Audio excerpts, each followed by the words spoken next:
Hello, and welcome to Back Through the Lens, where two film school friends talk about movies through the haze of nostalgia, the good, the bad, and the ones that aren't quite how we remember them. I'm your host, Rachel, and with me is my co host, Joe. Today's topic is female directed movies. All right, well, good morning, Joe. Good morning. So it's Women's History Month, and much like our African American director episode, we thought we would honor that with an episode about female directors. So, do you have a favorite female director? I feel like my initial response to that is Agnes Varda, but I don't even know.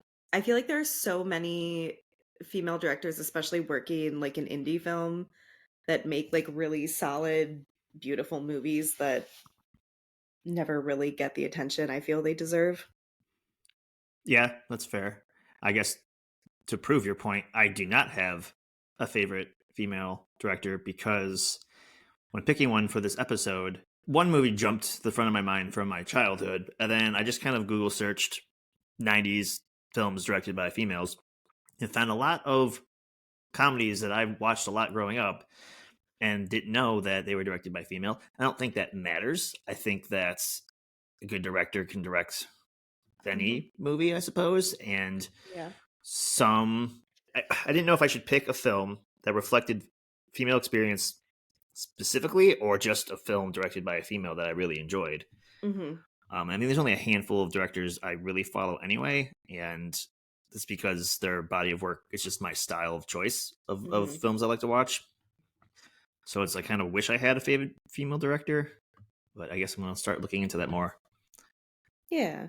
And yeah, I do agree with you. There are a lot of like 90s movies, especially that I don't think I ever realized were directed by women until I actually started caring about filmmakers and, people's filmography. Like when Clueless first came out, I didn't realize that was a female director. Yeah, I don't think when it first came out, I think I cared what a director was at the time. Right, exactly. I mean, I might have been familiar with some name. I guess for us, probably the only one I could think of would be Steven Spielberg at that age. Like, if you ain't Hmm. Steven Spielberg, I don't know what you're doing. I don't care. Yeah. In terms of female directors, the first one I remember really hearing about as more of an auteur, as someone who had like a well-rounded body of work was Catherine Bigelow, but that is Mm. probably because she was the first female director to ever win an Oscar. Oh, The Hurt Locker. But while we were on that topic, I think there are only three women who have won Best Director at the Oscars, and I think it's Catherine Bigelow, Chloe Zhao for Nomadland, I believe, and I think Jane Campion. Yes, she was. Jane Campion became the third woman to win Best Director for, I think, The Power of the Dog. But she also had an extensive filmography behind her as well. But again, mostly like quiet indie movies. Yeah, where maybe they give women a shot. Yeah. Well, and I think that's what surprises me so much about discovering how many movies in the 90s, like really popular movies in the 90s, were directed by women, because I feel like the story is always that women are only given the chance to direct more female centric movies, which you could kind of argue Clueless is maybe, but I feel like that was still like a big summer movie in a way. Yeah, I But guess if you would like side by side Clueless with my pick we're about to talk about. If I mhm, had to guess, I would say like if one was a female director, if I had to pick one of them, I would pick yours mhm, just generically yes, because yeah, it's kind of driven in our heads that a female centric movies that's where they get their jobs. That's where it's female directed. That's sometimes female produced, and mhm, yeah, that's nice. I like that focus when a woman could tell a woman's story, but I don't think it has to be. exactly. But yeah, I always think of directors like Nora Ephron and Penny Marshall, where they directed sometimes very popular movies, but they were more like rom-coms, very female-centric. Hmm. Always seemed like women didn't get to make the bigger blockbuster type of movies. I remember it being a big deal when Chloe Zhao got to do the one Marvel movie. Again, like I don't watch the Marvel movies for the directors. I watch them for the Marvel movies, so I don't know. The only ones I know were the Russo brothers because, Mhm, they're the really big, crazy ones, and mhm. also Cleveland natives. So Right, exactly. a little bit of a finger on the pulse on that one. Yeah. Yeah, I mean, I would argue that speaking of female directors doing sort of indie films, I mean, I wouldn't think my pick was a big blockbuster. At least at the time, I think it became a cult classic over the years. Mhm. But my pick is Wayne's World. The director is Penelope Spheris. Release date February 14th, 1992. Rated PG-13. And of course, this was based on Wayne's World on SNL, a skit that was originally drafted by Mike Myers. February 14th. So this movie probably went against, I'd have to look up, this year, but I'm assuming it went up against something big for Valentine's Day. Yeah, that's what I thought as soon as you read that date. I was like, "That's interesting that it came out on Valentine's Day." Yeah, it's for those who have not seen Wayne's World, it's not exactly a rom com. Wayne and Garth are local TV public access pseudo celebrities that film their show from Wayne's parents' basement. They get noticed by a TV exec and are taken advantage of before they realize it. They're kicked off their own show. They must fight the powers that be and get back their awesome show and Wayne's bodacious rock star girlfriend. Party on. Bodacious. Two friends have a show because they want to do it. Mhm. Yep. uh, That sounds familiar. I I had actually never seen Wayne's World. I was feel like, obviously familiar with it, but right. Yeah, I was surprised, I guess, in a way, just because I think the whole SNL thing. you're broadening my horizons with Wayne's World. I'm sorry. No, I had fun. But yeah, in terms of the SNL connection, I think Wayne's World was on SNL. Well, Mike Myers was on SNL kind of before I started watching SNL. Uh, Um, so that would explain why this wasn't something I mm, necessarily sought out. I feel like for me, this is peak SNL. Hmm. Mike Myers, Dana Carvey, Chris Farley, Chris Rock, just etc. I'm not going to name them all, but I remember when I was little, it was a treat to stay up and watch SNL on Saturday nights because I could stay up late Hmm. if I made it through the whole show without falling asleep. Yeah.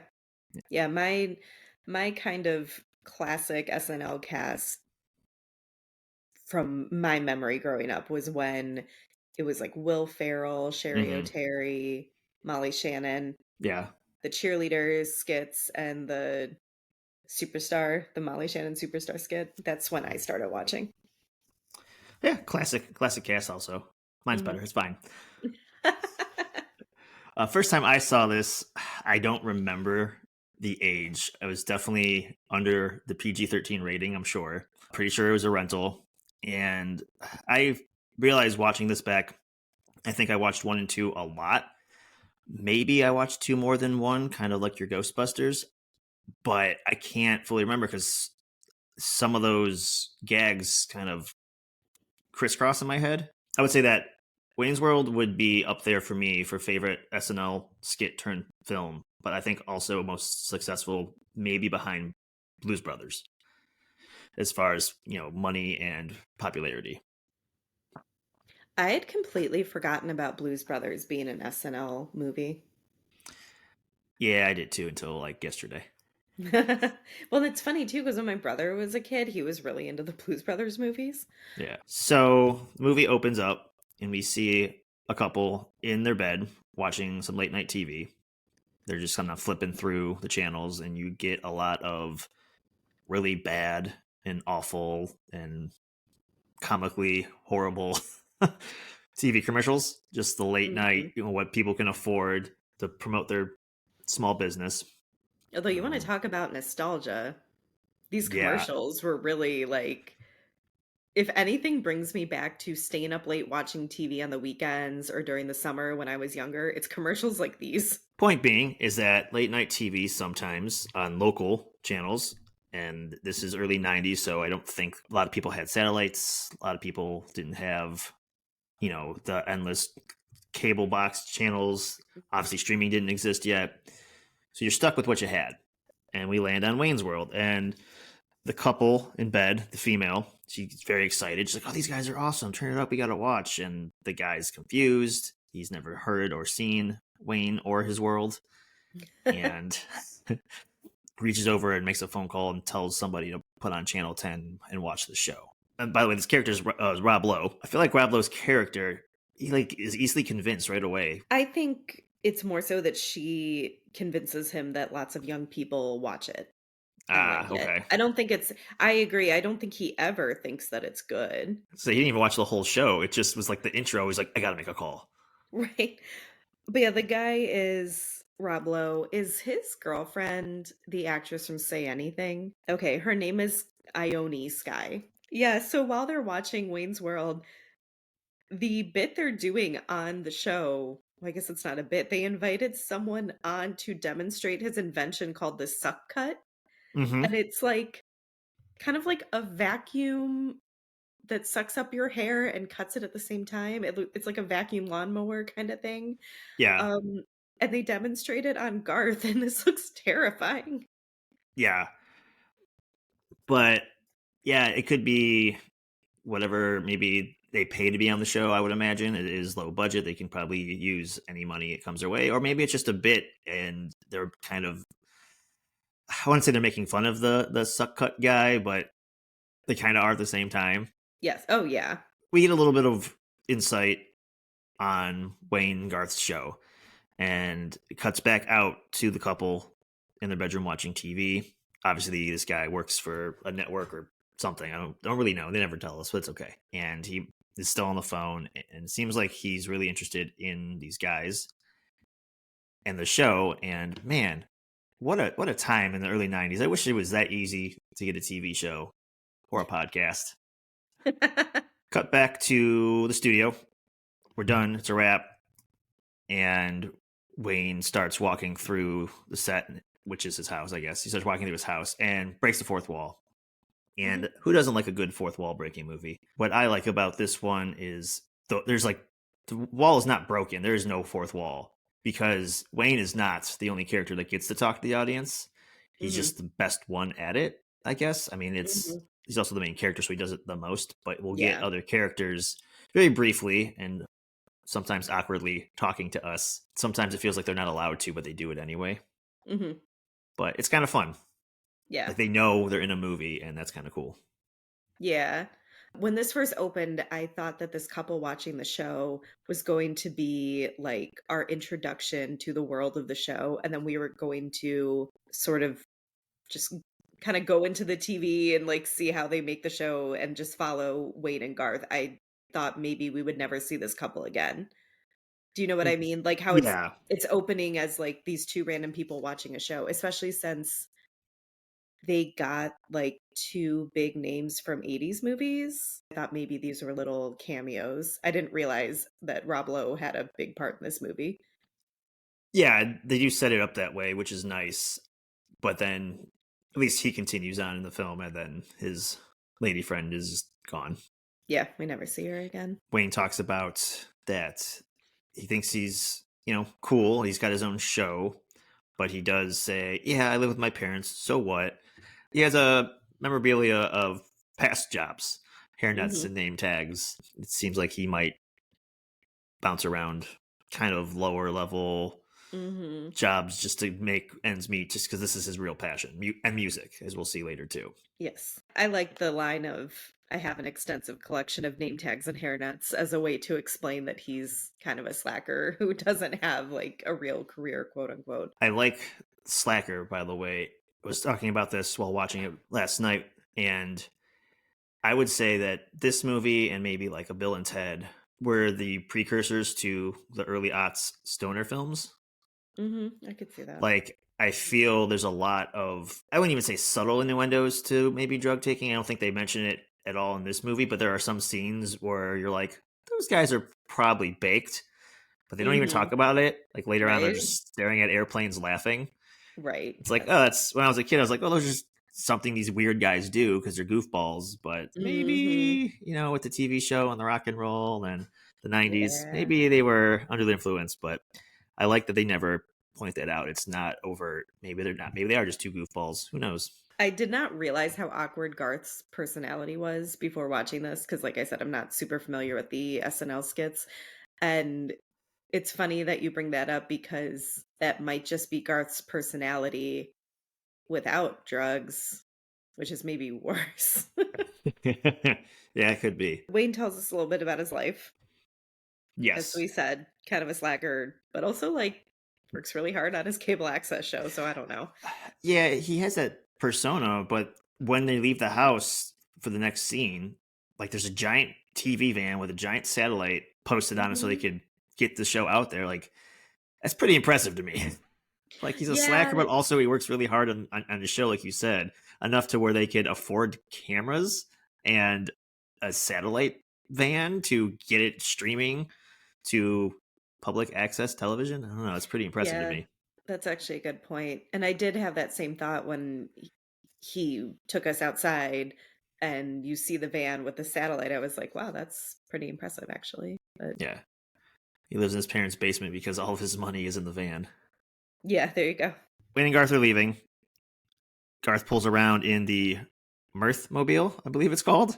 Oh, Garth's I missed car. that. They are driving to, where are they going out to eat or something? I forget. I don't even know. That doesn't matter. Doesn't matter because it gets overshadowed by the famous scene where they play Bohemian Rhapsody. If you've never seen this movie, you know this scene. Hmm. I don't know if I have to describe it. They play Bohemian Rhapsody. They rock out very hard Yep. in the car. Hmm. What's there not to like? Yeah. Yeah, I feel like my introduction to Queen in general and Bohemian Rhapsody was because of people liking it because of Wayne's World. They also pick up drunk guy along the way. It's a friend of theirs, though, right? Yeah, I believe so. Someone they Okay. know. He comes in and out of the movie, and I feel like he's always drunk. Yeah, he Um, always looks horrible. yeah, he looks like he's had a rough every day. Hmm. But it's Wayne Garth and then the two big bulking camera guys, Hmm. and then this little drunk guy in the back seat. And when they pick him up, he's like, "No, they don't want him to honk," which is their word for puking, I guess, right? That killed me. Some of their slang is ridiculous. Yeah, yeah. They tell him he's gonna spew into this, and Garth pulls out a little like folded Dixie cup from his pocket and hands it to him. Yeah. True story. I did that once. My friend said I was drunk at a party, and he's like, "If you're gonna spew into this," and I did. It How? was a Though? disaster. Yeah. It was over a garbage can, also. Like I was Oh, anyway. okay, good. They're driving around near Chicago. They're in Aurora, which I'm assuming is like a suburb of Chicago. I just wanted to point out at some point Wayne gets out to stare longingly at a guitar in a shop window. They're closed. It's late at night, and Wayne looks longingly at this guitar that he wants. Hmm. And he turns around and faces the camera. So he's talking to us again. And he says, "It will be mine. Oh, yes, it will be mine." And I love this shot. I love that the pink lighting from whatever sign above him, I'm assuming for the music store, is on. Hmm. It's just really cool looking. And Hmm. and then they go away and they go to the diner, which is where they're going to anyway. I don't know. Maybe the director's like, "This is going to look cool. Trust me. Let's roll with Yeah. it," because it does look really cool. Yeah, I was actually surprised it wasn't more of a plot point because they introduced it so early. Hmm. The guitar was the red herring. Yeah. But yeah, they arrive at this diner or donut shop. Maybe it's a little bit of both. They're talking to a cop that it seems like they know personally. Hmm. This cop is like really okay with being insulted. Yeah, I think he's a friend of theirs. Maybe not like formally, but he knows them. They're probably Hmm. in a smaller neighborhood. And don't forget, Wayne and Garth are like pseudo celebrities.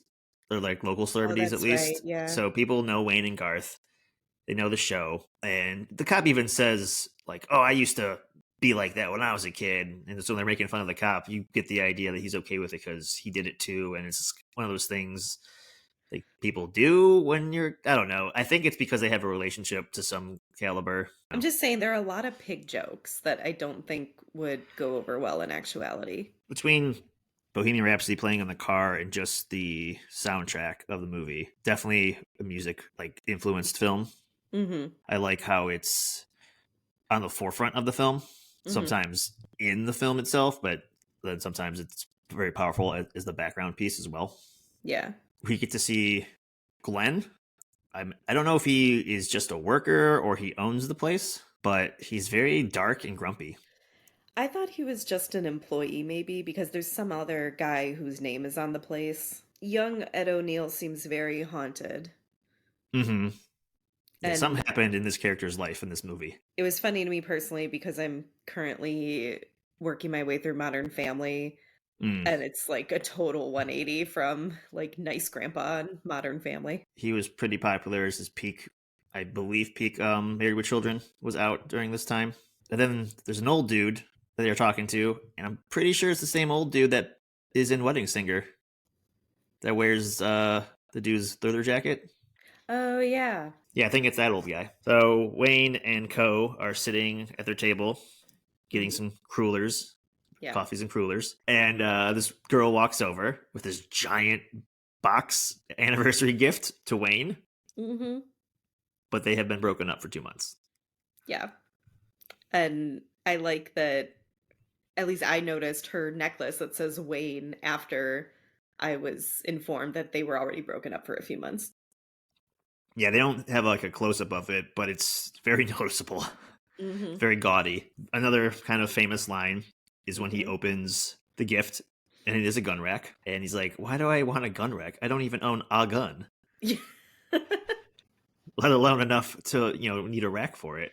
Mm-hmm. And the other guy's just like eating and drinking kind of awkwardly in the background. And I think you noticed it too. Yes, it looks like you did.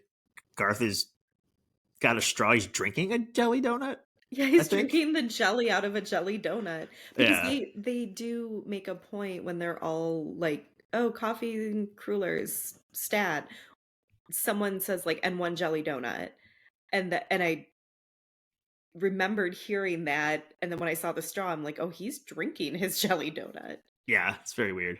It's a choice. So I guess we just leave this situation with Stacy. He rejects her gift, and that's about it. Yeah, things move very fast in this movie. Oh, Sometimes yes, they we do. don't know why they happen. Like the guitar that he looks at, I thought it'd be another bigger plot point, and she comes back like the guitar, but Yeah, I thought Stacy was going to be a bigger plot point too, but she just kind of like shows up here and there, but like doesn't really cause much to happen. no. Yeah, that's okay.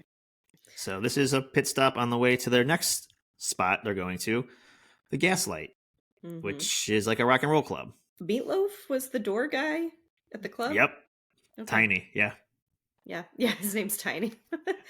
um, I feel like Meatloaf has a lot of cameos you're right. I do think he just like shows up randomly in movies for like this short little bit, like in this one, because he can. Yeah, because I he don't know. can. Yeah, so I was surprised at how awkward Garth was because again, like I wasn't super familiar with the sketches. I think the only thing I could tell you about the two of them were some of their slang, like the schwing and the chat and like that Yeah, stuff. But they're in the club and Garth wants to get around this guy and he's just talking like so quietly and in this like high pitched weird voice. And I just cannot believe how like I had secondhand embarrassment for him. And this is what I mean when I'm like, he could be on drugs, but if he's not on drugs, it's worse because this is just like his personality. And then yeah. he basically, asks this guy to move in a very wimpy way. The guy gives him what for. He goes back to his car and gets like an activity belt, like some invention of his. He's And like, I don't know, goofy smart. Like he does weird stuff, but he's very smart. yeah, um, caught on to that. I watched these with closed caption on, and when he was going to his car to get the belt, it said "Funky Super Spy Beat Plane." And then Garth goes back into the club and like uses this like crazy two belt to electrocute the guy. Yeah, he gives a little jolt, a little Hmm. shock. Because this guy threw him when he asked him, like, "Can you move? I want to go over there," and the guy just picks up Garth and throws him. Hmm. So instead of like getting up and doing something normal about it, he Mhm. goes to the car to get this device. Doing something normal about it. Uh, Also, that just means he has it in his car. Like it's just something he has. Yeah. right. Well, the exact opposite of awkward Garth is we get introduced to our leading lady. I recognize her when I was a kid. I don't know why, but I Mhm. remember like she looked familiar to me. But I I don't just know her body of work. I looked it up and I was like, "What is she from?" That's not Wayne's World 1 and 2. Besides voice acting, she's in a bunch of cartoons as well.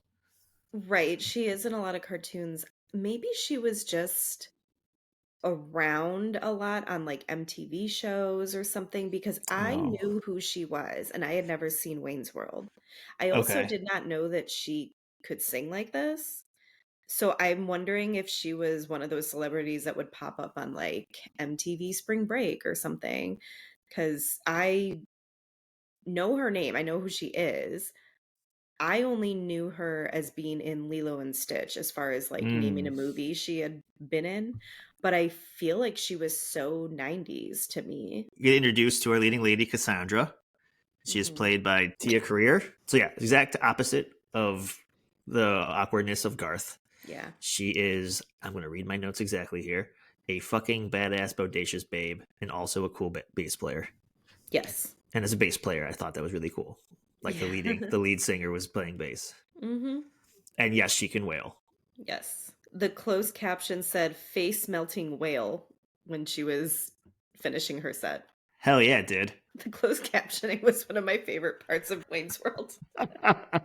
Somehow she knows who Wayne is from his TV show. I'm really surprised that, like, literally everyone in town watches this stupid cable access show. That's I probably mean, the joke. I feel like at one point Wayne might have been somewhat in the music scene. They don't really talk about it, but you get that vibe. We see later him and Yeah. Garth play instruments. Mhm. So I don't know. I think it's all part of their kind of aura they have. Yeah, like hair metal at the end of this scene where Wayne is smiling at the camera, Mike Myers gives the same smile he does in Austin Powers. That super cheesy, like squishy Yeah, face.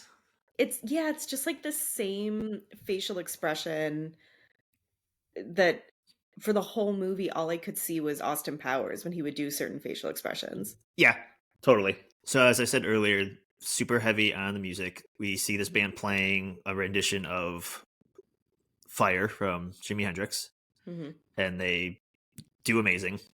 And Mhm. then we are getting the feeling that Wayne is falling in love with Cassandra, Mhm. mostly because we get that like fuzzy camera shot, and then while she's rocking and rolling, Mhm. they're playing Dreamweaver over Yeah. it, and I can never not think of this scene when I hear this song. It's like almost not as strong as Bohemian Rhapsody, but I hear the song, I think of like the rock club scene in this movie, That's funny. which is weird because it's such like it's only they literally just have enough of the song to hear Dreamweaver, the line, and then it's kind of gone. But Mhm. apparently, I watched this movie a lot more as a kid than I remember I did. So they talk a little bit. Do they agree to go on a date?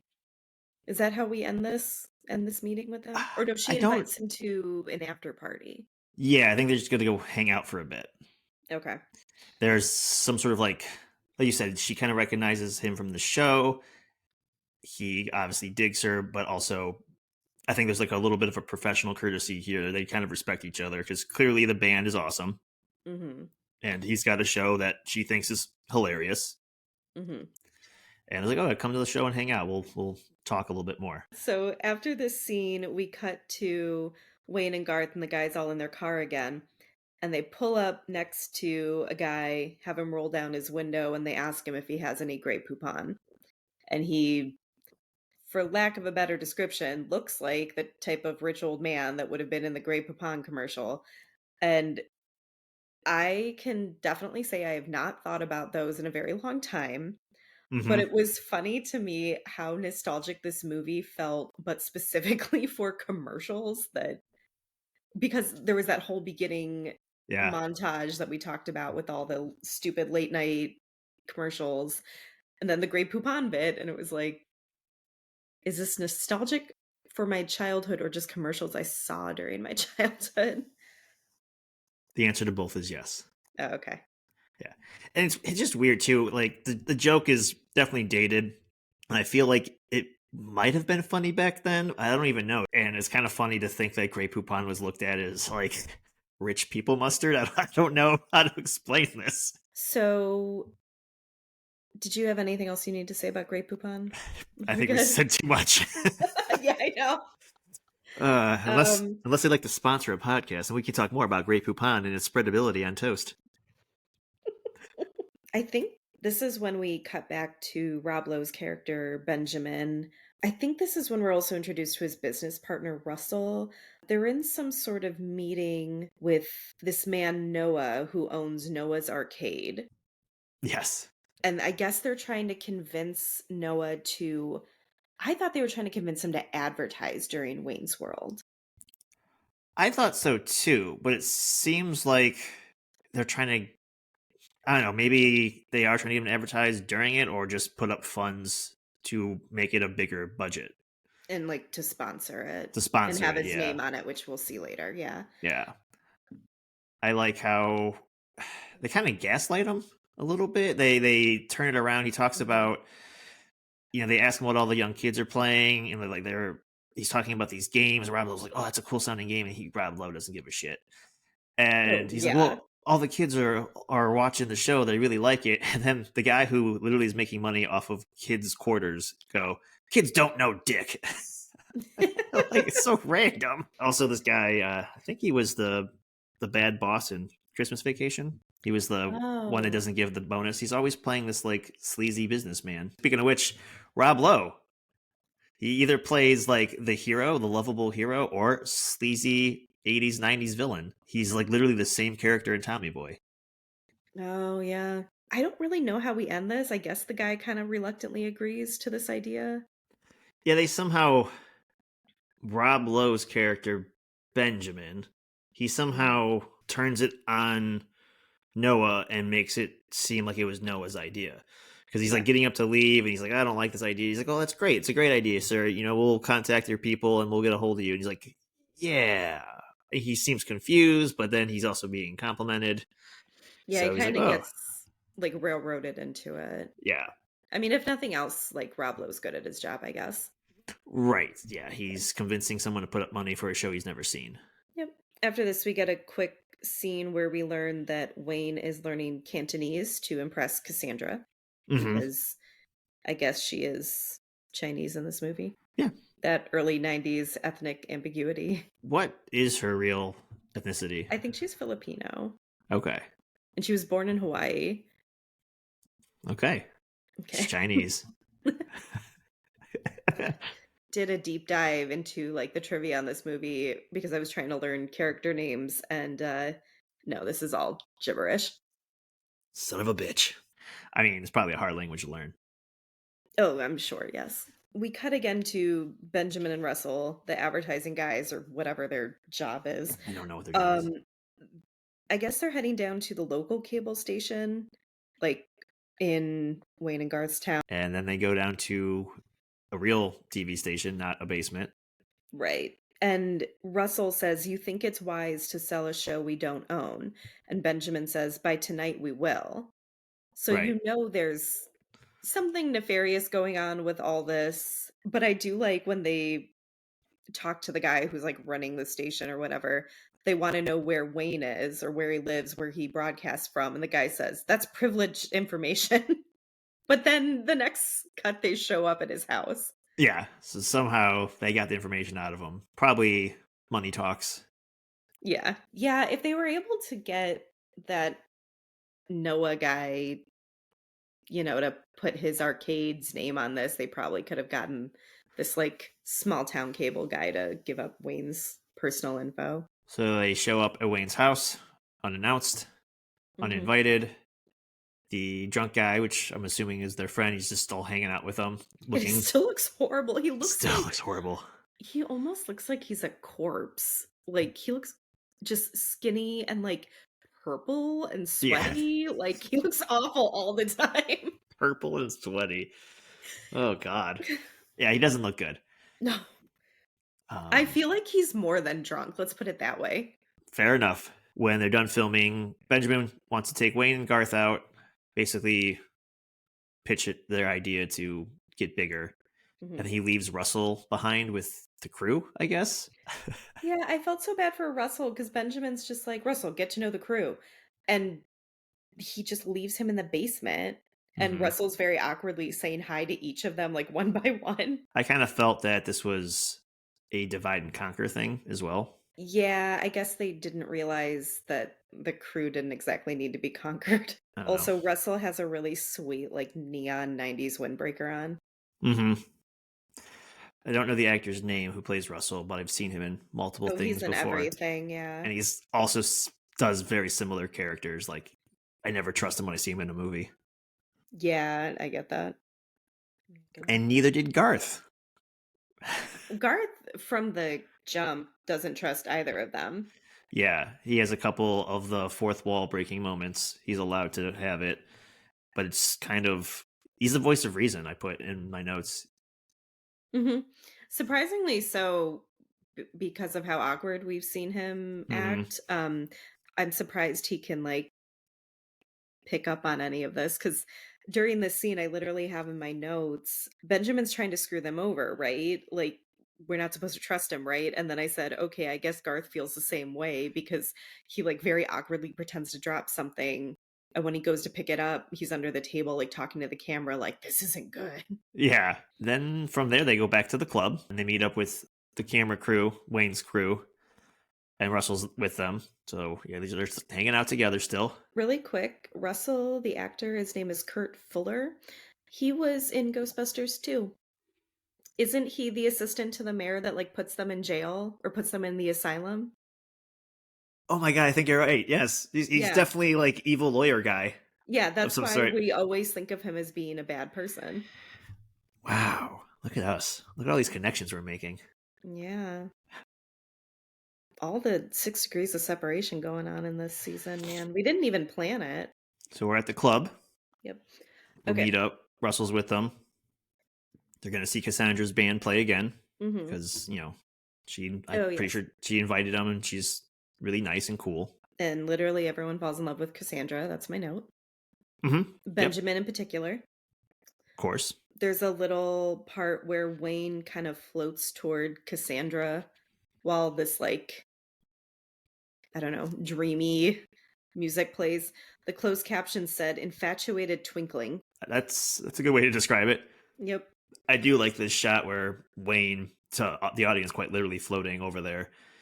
He's on some sort of track, and he's Wayne, Mike Myers, I should say, the actor, is physically not moving, and he's being like, I don't know, almost somewhat like a magnet being drawn to Cassandra. No, nice little bit of filmmaking magic in Yeah, Wayne's World right. with the infatuated twinkling. This is when we see Cassandra and Wayne having that, like, conversation in supposed Cantonese. Yeah, but I liked this scene a lot. Like, it's after Cassandra's band plays the set. Stacy is up on the roof with some guy, Stacy being Wayne's ex that's, like, still obsessed with him. Mm, Wayne and Cassandra are up on the roof talking, and Stacy's, like, making out with this guy while, like, very obviously looking to see if Wayne is looking at her, and, yeah, uh trying to make him jealous. right, exactly. Isn't this when Stacy and the guy end up falling through, like, a skylight? Yeah, Okay. I should have looked into the him not speaking Cantonese. It's okay. I Hey, think you he's know just, what? like, good at impressions, Yeah, I was gonna which is say, still a skill. it convinced me Yeah. for 30 years. Wayne and Cassandra are clearly starting to hit it off. I think he impressed her by learning her native language. Clearly knows a little bit about music and rock and roll. They have a lot of things in common to talk about. And then we cut to them, as in Wayne and his team, go to the studio Mhm. where they have recreated Wayne's basement on a soundstage. Noah and his wife are also there to kind of see Mhm. what their money has done. Yes. And apparently, Noah's wife has a little bit of to say what goes on because earlier in the boardroom meeting, Noah admits that Noah's Arcade came from his wife, like the name of The it. name, yeah. And so she's giving suggestions, and Benjamin says, "Oh, you watch a lot of television? You must be a creative." She and Noah both think she has really good opinions, and Benjamin just wants to stay on their good side. Good side, yeah. Yeah. I love how Russell's showing the crew how to like count down to action, Hmm. and they all like literally all of them end up practicing the counting and like the hand movement, like even Wayne and Garth. I like the whole scene when they're practicing and they keep effing up, and mostly it's they're like counting and they're saying it out loud. It's like, no, you don't say that out loud. And they're doing it again, and then Wayne and Garth are counting. It's like, no, you guys don't count. And then they do it again. It's like, nope, guys, don't nod either. We can see you. Don't forget the camera sees you. And it's weird because like they've done this before. They've had a successful show enough to where they're getting bought out, but I guess doing it professionally was a bit different for them. Yeah, not with all like the standard professional cues, obviously. Yeah.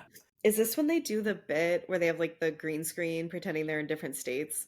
Yeah, and they're just saying like generic stuff, like, "Oh, I'm from here, I'm from here," and then they go to Delaware, and like, "Hi, I'm in Delaware." Yeah, everything's really stereotypical. And then they get to Delaware and they have nothing to say. They're doing the practicing, they're doing the rehearsal, and then we go to Garth's house. Yeah, I love Garth's dog. He looks like he's in his own hair metal band. Yes, the dog basically has Garth's haircut. Yeah, and I think he had like a little studded bracelet on one of his paws too. I didn't see that. That's awesome. Yeah. They are playing street hockey, and they're Yeah. discussing, you know, Benjamin and Yeah. how they feel about him. Do they trust him? No, I thought this was so funny that they keep calling game on as if there's like anyone else that is a part of this. Yeah, just the I two of them. Yeah, I just thought the whole thing was funny because it's definitely like how you play it as a little kid, but it's just the two of them. Like, I don't know. They're trying to hold a conversation while doing this constantly too. Yeah, they're trying to play street hockey. They're trying to talk business. Cars are coming down. They have to keep moving. Wayne is the shooter and Garth is the goalie, and they have to keep moving the net. I Hmm. also love the fact that Garth's glasses are on the outside of his hockey mask. Yeah. Clearly, he does not have contact lenses. Yeah. Stacy randomly rides by on her bike and completely wipes out. She like flips over a parked car. Still wearing her Wayne necklace, by the way. I noticed that. And I like how they awkwardly pause, just like waiting to see if she gets back up. Because she's Mhm. also already in a neck brace from like her fall through the skylight. Right. And she does get up and they're kind of like, okay, bye. Like you could tell like she's waiting for Wayne to come like make sure she's okay and like give her some attention or affection. And he's like, oh good, you're alive. Okay, bye. Like Yeah. that's pretty much where we are. Yeah, she eats it hard too. But Now they're again, like I kind of thought like more would come of Stacy, but she's really just here to like get hurt. Like she yeah. pops up and gets hurt. I also think it's so funny because the actress is Lara Flynn Boyle, who plays her. And the only things I know about this actress is that she was in some legal drama. I want to say The Practice, but also she's probably most famous for dating Jack Nicholson for a while and Oh. being like incredibly skinny. She would like sit with him at the front row at award shows, and like I think one time she even wore a ballerina costume to the Oscars or some show. Um, I literally never thought of her as an actress, just like the woman who dated Jack Nicholson for a while. And now I'm Interesting. actually seeing her in a movie, but she looks very different. Like she's a lot younger here. I feel like a lot of scenes in this movie just kind of end. Another cut. Garth is working on some sort of robot now at the studio. And like Benjamin comes to talk to him, and he's like aggressively hammering on it to like get it to stop doing whatever it was doing. And I feel like this like Benjamin's trying to, again, I want to say divide and conquer. I think he's trying to have a one-on-one with Garth because maybe he Mhm. feels Garth is the weaker of the two. Maybe if he can convince Garth, Garth convince Wayne, because they basically want to like own the show. They want to buy it straight up outright from them and take away all their rights. I feel like this is what they're trying to do. Yeah, this is when he talks about giving Noah a weekly interview on the show to promote the arcade, which makes sense if you're Noah because you think that's like part of why you have bought the rights to this show and whatnot. Hmm. But Benjamin hasn't been honest about this arrangement with Wayne and Garth. I do think that Benjamin thinks Garth is like the easy mark here. As the conversation goes on, I feel like Garth is pretty even keel, but he just starts like hitting whatever he's working on like harder and harder. Hmm. So that really like creates some tension. And then he says, "We fear change," Yeah. which like I can appreciate in general. I also fear change. Especially when it's something like you've created.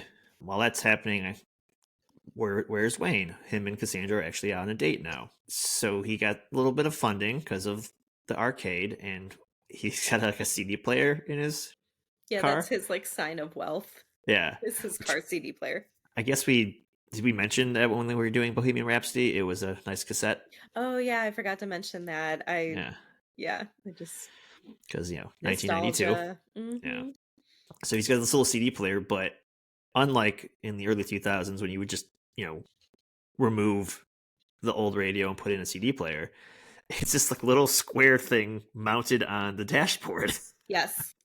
It looks so ridiculous.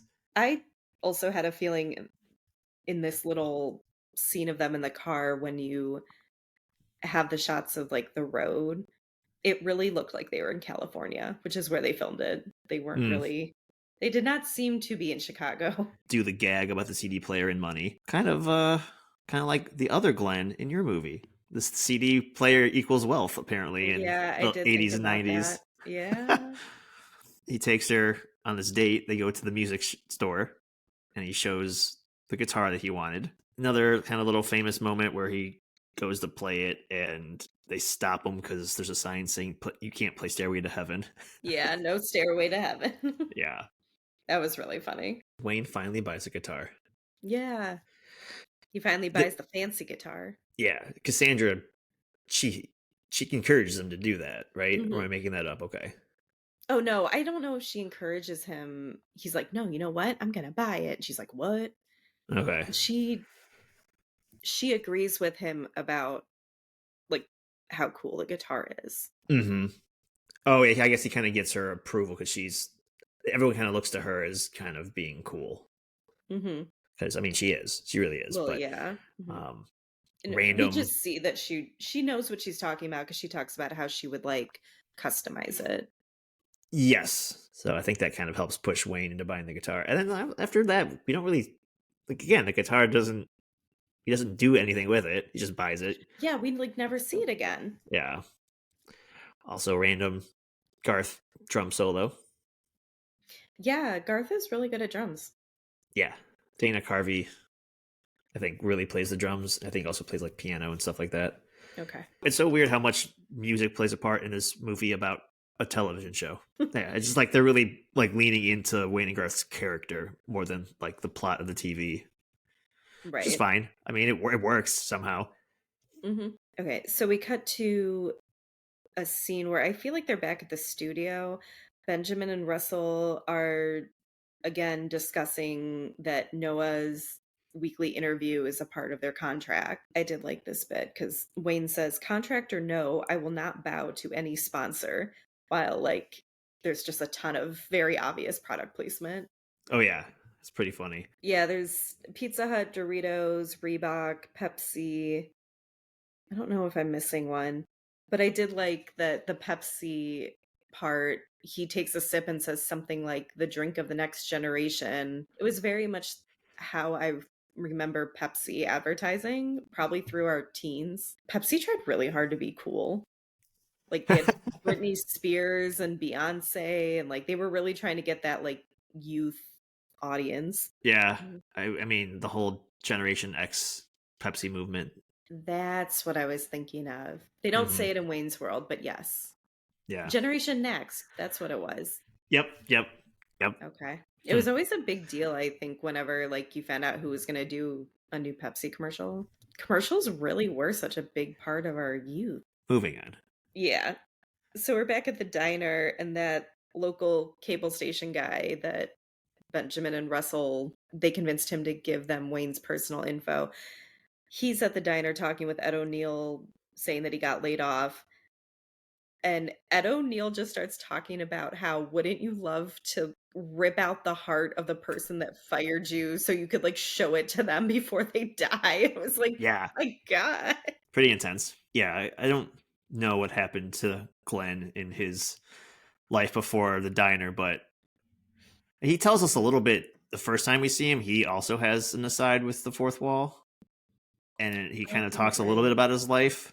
This time at the diner, there's this woman that Garth apparently has a crush on, Mm-hmm. and that when he sees her, he kind of like physically feels nauseous. Mm-hmm. I really want to point this out mostly because in this scene is this little foxy lady bit that he does, Mm-hmm. and I swear to God, I thought this was in the sequel. I swear this was in Wayne's World too, and I was watching it the other night. I was like, wait a minute, what? So I think that's how often I'd watch 1 and 2 like together, I guess. That's funny. But Yeah. we see this woman, I think she works at the diner. I don't even We remember. see her a few times, and I don't think Garth ever talks to her. Like, he never actually gets up the courage. No. Garth goes on a date in the second movie, and I always put this scene before that scene as is like he was in a very Garth way trying to ask her out. But he Yeah. just does this foxy lady dance and that's it. There's a little scene with Wayne and Cassandra hanging out at her apartment, and I guess it's obvious now that he thinks the show is going to be huge. He's still ignoring all these like red flags. Cassandra gets a call. It's not from Benjamin. It's from someone in the band, I think, saying that saying that Benjamin wants to do a music video for them. I think it's her drummer, she says. Oh, right, because Wayne's like pestering her really awkwardly the whole time about who's on the phone. Yeah, he's goofing around, being weird. I read this as insecure. I think it's both with the drummer. Once he realizes the drummer, he's like kind of making her laugh and distracting her because he wants Mm-hmm. to like hang out with her more and have fun. And then they have a sex scene, which literally just says gratuitous sex scene on screen, and they're fully clothed and nothing's happening. Right? I think it's or it's going to happen. Maybe, who knows? But we don't see anything. There's literally nothing to see. Yep. But I think his insecurity is when they talk about Benjamin doing it, like he's Mm-hmm. going to finance it. Mm-hmm. And I think that's where the insecurity comes out a little bit because Mm-hmm. it's Rob Lowe. He's rich, he's powerful, he's handsome. Mm-hmm. Also, he's not trustworthy. Yeah, which I don't know if Wayne really gets that yet, but At least feels that he's a threat to his relationship with Cassandra. that's true. Because So there's I think he keeps thinking Cassandra's gonna like leave him for someone like better, yeah, and that someone could be Benjamin. yeah. And speaking of such, we then cut to Wayne, Garth, and Cassandra going to Benjamin's fancy apartment. Why are they here again? I don't remember. You know what? That's a good point. I think he wants to talk with them just about both of the contracts, like her music video and their TV show. And Yeah. oh, and this is when he gives them the tickets to Alice Cooper, right? Mm-hmm. Yeah. Yeah. Yeah, it's true. And he's like, oh, Cassandra can't go because she and I are going to be like working on the music video. That's right. Yeah. Mm-hmm. And Garth is like, we Wayne shouldn't have brought her here. This is a babe layer. Mm-hmm. And it's a pretty schwanky apartment. Yeah. I like when, I don't remember why, but Garth is like going through all of Benjamin's things.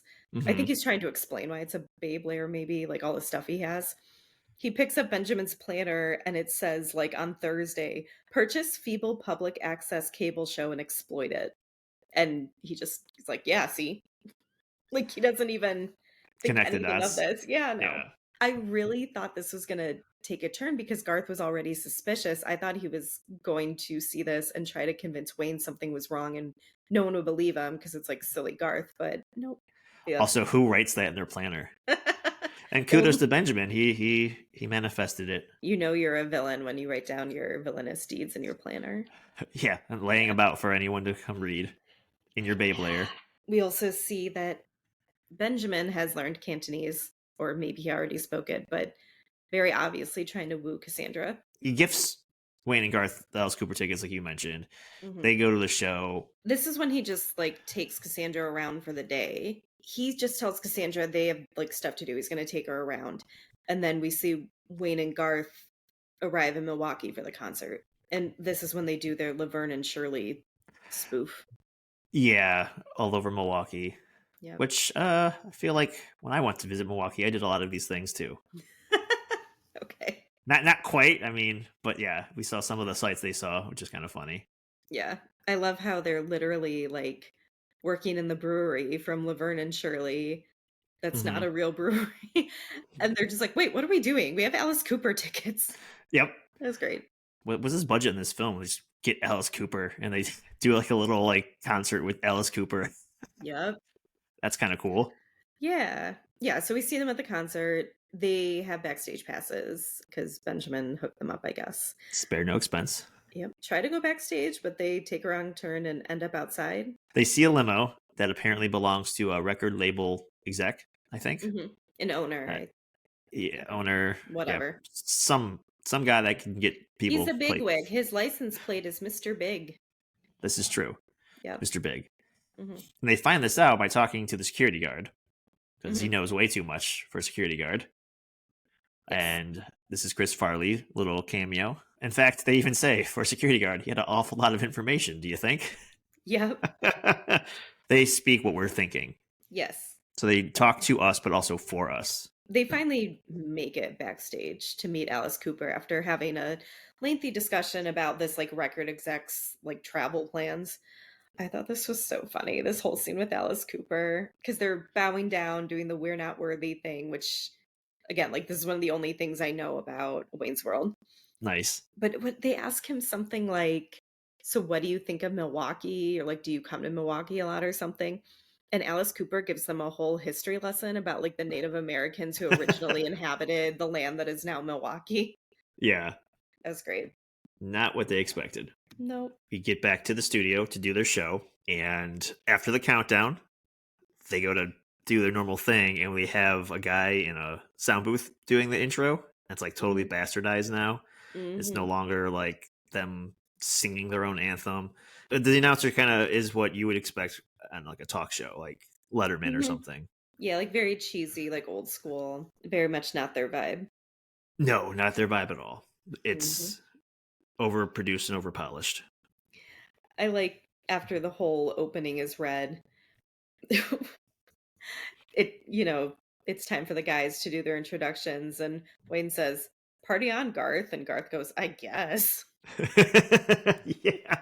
Again, Garth being the voice of reason for the audience. Yeah, they've agreed, I guess, to do this weekly interview with Noah, the arcade Mhm. owner. And they're very upset that they have like cue cards to read for the interview. It's obviously like a lot more polished and produced than they're used to. Well, yeah, and I also think that Benjamin or whoever wants them to ask certain questions. They have the charisma, Wayne and Garth, but I don't think Benjamin trusts them to stay focused and stay on task.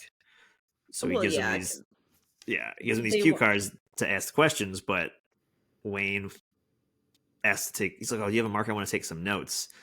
And what he does is he gets to do his own jokes his own way. So he's asking the questions, but then on the back of the cue cards are very insulting things aimed about at Noah. Mr. Noah. Yeah. Yeah. I like how, the whole crew is laughing because they can see what's written on the cue cards. Noah can't. And at the end of the interview, he's like, oh, wow, they seem to really like me. And his wife agrees because she couldn't see it either. But after this, Benjamin fires Wayne Yeah. because Noah has the money and they just insulted him a lot, unbeknownst to him, I guess. I wonder what Noah would think too, because they just fired him halfway through the show, and Noah thought he did a great interview. So, I like, wonder if he didn't realize because like his bit was done. right, maybe. Because even after this happens, no one ever goes down to say anything to Garth. Even No, like Wayne doesn't say anything to Garth, and Garth is just like alone and terrified when they come back from commercial. yeah, it all happens kind of quickly. He brings Mhm. him up to his little office and fires Wayne. Wayne storms out, and the whole time, the rest of the crew, including Garth, are down there, like you said. And they cut Mhm. back, and Garth is very awkward, always, Mhm. As and is always. terrified to. He clearly is not host material. Oh no. Unfortunately for Garth, I don't think he's really up for like most things in life. But this leads to a scene where Garth and Wayne get in an argument. I think Garth warns Wayne that Benjamin is interested in Cassandra. This is where they're watching airplanes, Hmm. and Garth goes off on Wayne, but you can't hear his side of the argument because of the airplane. Yeah, I like that. It sounds like he's probably saying a lot of choice words. Could And it's be, just, yeah, yeah, yeah. completely overpowered by the airplane noise. It's also just something that's not of Garth's normal character. So it's just kind of Exactly. funny that he gets to lash out, and then we can't hear him, at least. I don't know if Wayne does. I think he does because I feel like he helps change his mind. Hmm. And then we just go to Wayne back with Cassandra, where he ruins everything with Cassandra because he's insinuating that she's going to sleep with Benjamin for, like, in exchange for the music video. I don't know. He's hurt that Garth's mad at him, that he lost his own TV show. He Hmm. feels like, obviously, now he realizes Benjamin's not to be trusted. He feels like he's sleazy, but somehow that falls on Cassandra as well. Wayne feeling inadequate, I guess, maybe. Yeah, And he's having doubts about everything. I do like, though, the next scene we're back at the diner and Wayne finds Garth sitting alone at the diner stabbing donuts. Like, this is how he takes out his frustration, I guess. Wayne and Garth make up after the diner scene, and Wayne has a plan to get Cassandra back. And they go to the back of the diner, and they opens the door. There's a bunch of people doing random like military training. Yeah, No, he's if like, this isn't part of my plan. I just always wanted to do that. I feel like part of the humor in this movie is knowing that the audience knows these jokes, because like it looks like we open the door and it looks like almost like a Bond villain Yeah. layer.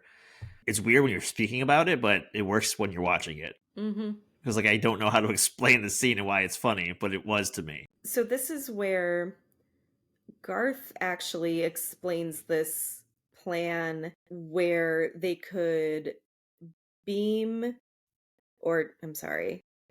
Okay, so I glazed over a little bit Hmm. when this was all being explained. So if you would like to take a stab at this, that's fine. So they're trying to take their show back, right?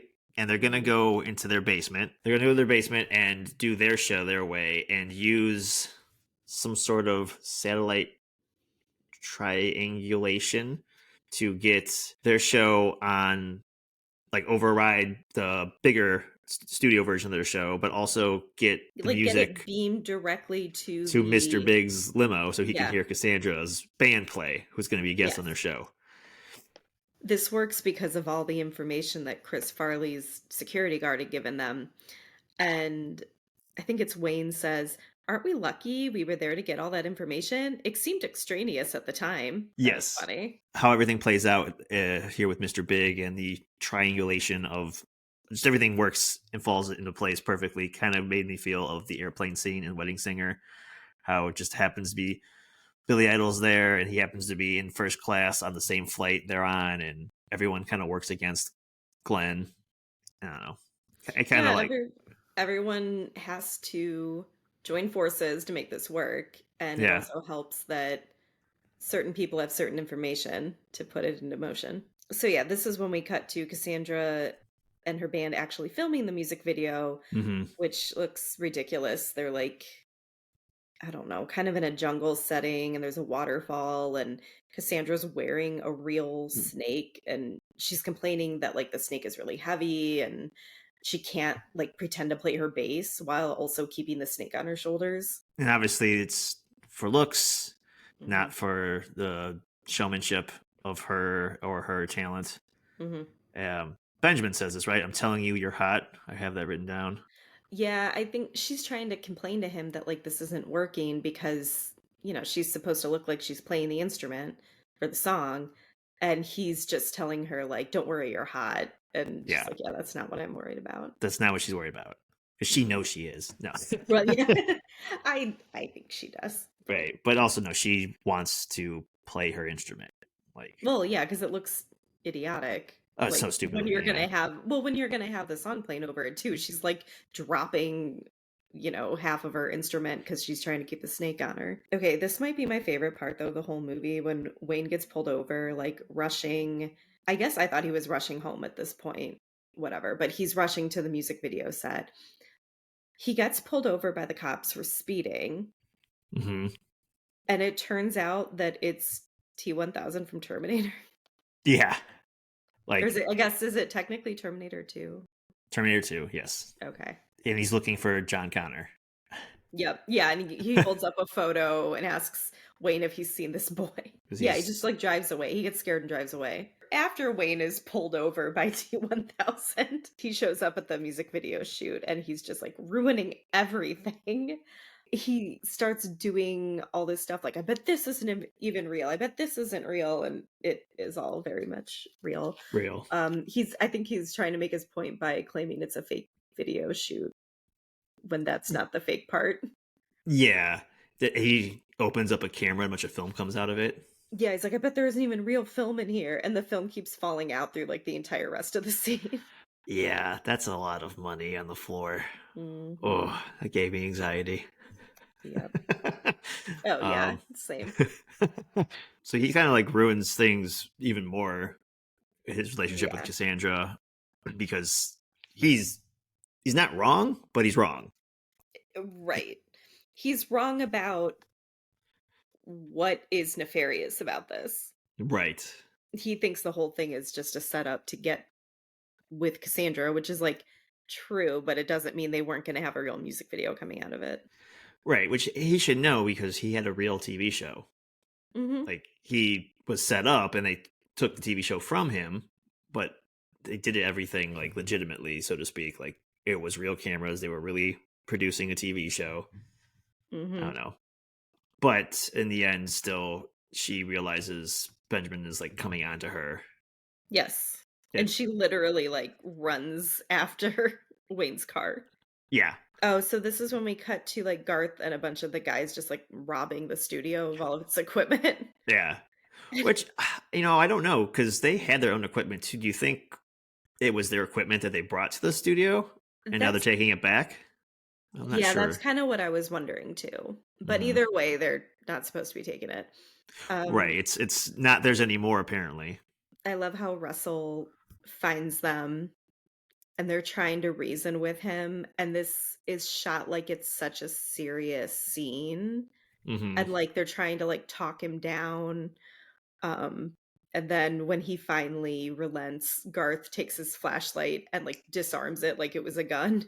Like he takes the Yes. batteries out, like, okay, we're cool. The joke pays off where Wayne and Garth knows that cop Hmm. from the beginning and they make all the jokes because as Benjamin's racing to go stop them, Hmm. that cop is the one that pulls him over. He pulls him over on purpose, right? To like kind of Mm, stop him. Because then he also yes. gives him a cavity search for no reason. Yes. To delay well, Yeah. delay him and also, I don't know, maybe embarrass him or There was a just. comment earlier in this movie that implies this cop thinks everyone needs cavity search like all the time. So anyway, moving on. So he pulls over Benjamin to stop him from stopping Wayne and Cassandra. Hmm. And yeah, so then back in Wayne's basement, her band plays and is broadcasted to Mr. Big's limo TV. The song they play, this is another example of anytime I hear a song, this case Ballroom Blitz, I think of this movie. I didn't realize that until rewatching it. Yeah, I think I might have the same issue now with Dreamweaver. I might think of this all the time now. Which is Just kind just of so funny because I like watched this so late in life. right, you just watched it. Cassandra's red dress, swing. Also, I wonder if movie is part of the reason why I love rock and roll so much because this movie again plays heavily on the music aspect of Mhm. it, and we understand why Wayne and Garth are big, rock and roll metalheads, but also one of the subplots is Cassandra's band. Yeah, music is a big part of this and Cassandra's band. But so this broadcast ends up working. We see the limo turning around. We see that Hmm. it reached the TV. We see the limo turn around, assuming it's like backtracking to Aurora. But then when Mr. Big, who I guess his real name is Mr. Sharp, when he shows up in their basement, he tells Cassandra she's very pretty, but it's just not the right time. And I wrote, why did he turn around just to tell her this? Right, like That is kind of ridiculous. Yeah. He could have just kept going wherever he was going. Yeah, he could have just not said anything. Or called them. I think, that if he's got a TV in his limo, he's probably got a car phone. Mm-hmm. Right? Yep. But then Stacy pops in, says that she's pregnant. Is on She's fire. like very pregnant. Very pregnant. All of us. Yeah. So she doesn't just say, I guess I should mention that, yeah, she is like about to give birth. She looks very, very pregnant. I don't know if she literally says it's Wayne's, but like we can assume. I think are supposed especially to. based on how big she is. And just how much she's been trying to get him back. And then like the house catches on fire somehow. So, yeah. All these bad things happen. Cassandra's on vacation with Benjamin. They're like on a beach. On their vacation, Rob Lowe turns to the camera and says, "You really didn't think she'd end up with Wayne, did you?" And I felt so bad for him in that moment. So I was like, this cannot be how it ends. And it was not how it ends. Wayne and Garth get tracked in across the screen, and we restart the ending, basically, right? I think Wayne says, "You don't think we'd end the movie like that, right?" And they go across the screen, and it fades in to the basement again with her band playing the song. We get a Scooby-Doo ending where Benjamin is revealed to be Old Man Withers, who runs the haunted amusement park. We get then the mega happy ending where Mr. Big / Mr. Sharp shows up and gives the band the record deal. The girl Garth had a crush on says that she's in love with him. Noah is happy how his business is being perceived, and Benjamin learns a lesson. Yeah, the part with Benjamin is so cheesy that I was assuming this was going to be another fake scene. Yeah, I also did, even though I've seen it before. I can't remember what he says exactly, but something about like, you could be really handsome and rich, but still be missing something else. It's a very hokey, like moralistic thing. And I was like, okay, like this can't be Benjamin's ending. And then it was like, oh, okay. Yeah, and it was.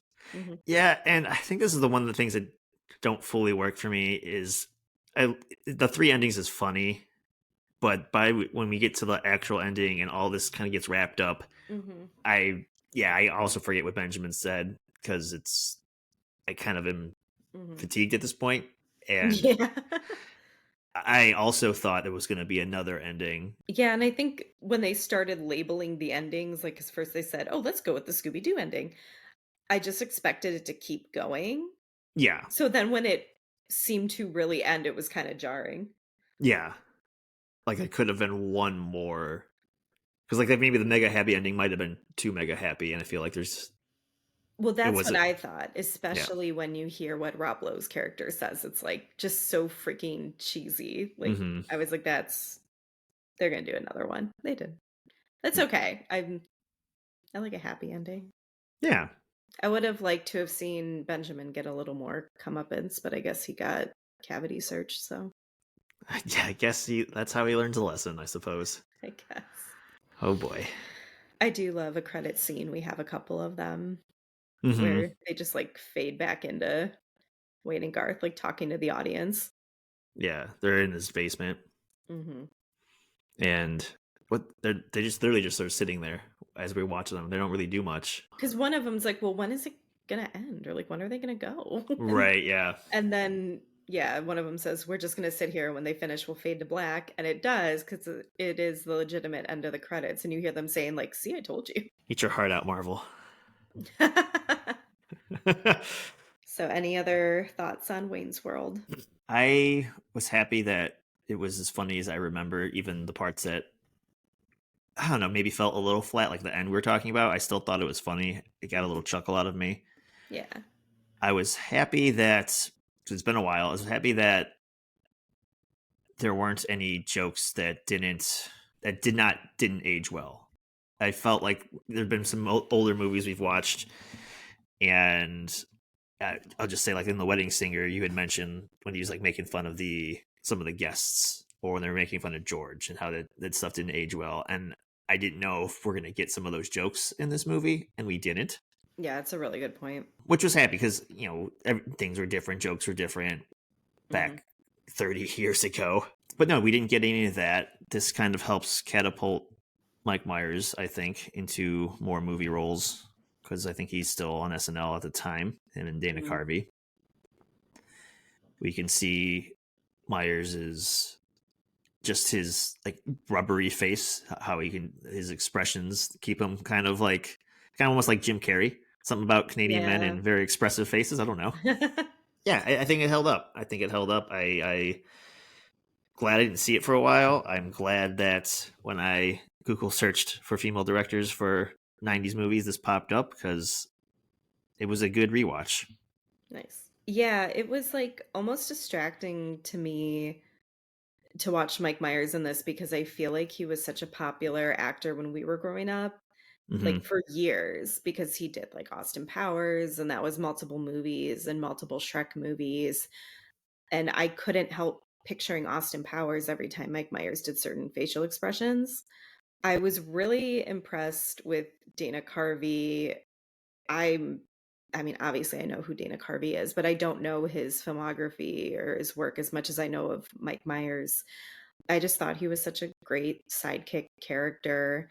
And like I said before, I only knew the really basic like pop culture touchstones of Wayne's World, like the catchphrases, and I knew about the Bohemian Rhapsody scene. I'm pretty sure, I think I said this already, that my introduction as a younger person to like Bohemian Rhapsody was because of Wayne's World, not Hmm. necessarily because of like Queen. I did do some digging about this movie because I was like, like I said, trying to look up character names and stuff.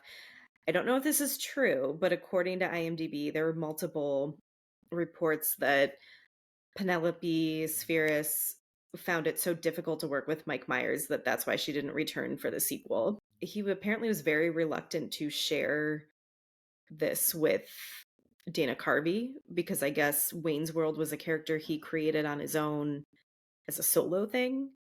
Yeah, But I guess in order to do Wayne's World on SNL, he needed to bring in like a more veteran SNL actor, like someone who had been on the show longer. And that's how Dana Carvey ended up as Garth. ah, But again, like not sure how true some of that is. I just found it surprising that Mike Myers is apparently like an egomaniac according to like some of these bits of trivia. but kind of hearing it out loud and thinking of some of his other movies later on where he literally plays all the roles. Maybe there's some truth behind that a little bit. Yeah, that's the one thing I thought of is like, Austin Powers was like his own creation too, and he had so many roles in it that maybe he is kind of like a one man show and he really doesn't like sharing the spotlight. Yeah, But in terms of the movie holding up, I mean, I enjoyed this a lot more than I thought I would. Um, I tend to think of movies that come out of SNL skits as like pretty stupid. Um, same. I don't know if I've really ever enjoyed any of them. I mean, I'm thinking about Will Ferrell and Chris Kattan one where they're like the guys who dance really Night of the hard. Like Roxbury, yes, thank you. All I ever Superstar. Yeah, I remember Superstar. But like, yeah, all of those, I thought the sketches were so funny on TV, but I Hmm. did not like the movies of any of them. So like I was not expecting much. I did know this was the like most successful out of all the SNL related movies, but no, I really enjoyed it. I would watch it again. I feel like you said, the jokes still held up, at least for people of our age who like understood the references. I do think though that Tia Carrere is the best part of this movie, hands down. Like I had no idea she could sing like that. I don't know why she didn't have a bigger career, honestly. So I could appreciate that like any random like pretty actress they found for this would not necessarily have had that powerhouse of a voice. Yeah, because she's not just singing; like she's like rock star singing, Yeah, she's going for face it. melting, Yes, wailing.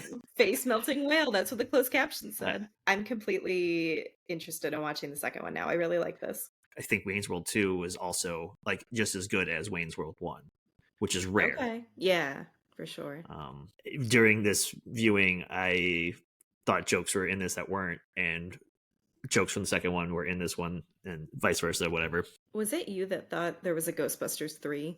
Absolutely. Okay.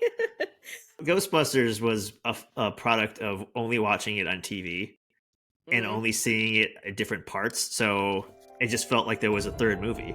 I get that. All right, we're going to take a small break and come back with Rachel's pick.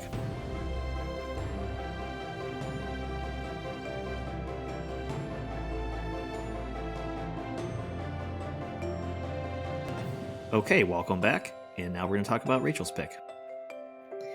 Okay, so my choice was Past Lives, directed by Celine Song, released June 2nd, 2023, and rated PG-13. So if you haven't seen Past Lives, Nora and Hae Sung are childhood best friends in South Korea, but eventually lose touch when Nora's family moves to Canada. They reconnect as adults, discussing how their lives have diverged and what could have been. So I saw this for the first time last year. It was nominated for a few Oscars, and I try to be an Oscar completist. I'm never very good at it. Same. Yeah, but I'm pretty sure this was distributed by Amazon. It was on Prime, but this was nominated for Best Picture and Best Original Screenplay. And it was also Celine Song's directorial debut. So not too shabby to get a Best Picture nom your first time That's out pretty there. awesome. Yeah. Yeah. This is my first time watching it. I really like how this movie opens. I don't want to dismiss your note that like it's an A24 film. Apparently you were excited. They historically have good films that I tend to like. It's true. But this opening scene, we see three people at a bar. We see an Asian man, an Asian woman, and a white man. And we don't hear what they're saying, but we hear other people talking about them, saying, like, I wonder what their deal is. Like, what's their relation to everyone?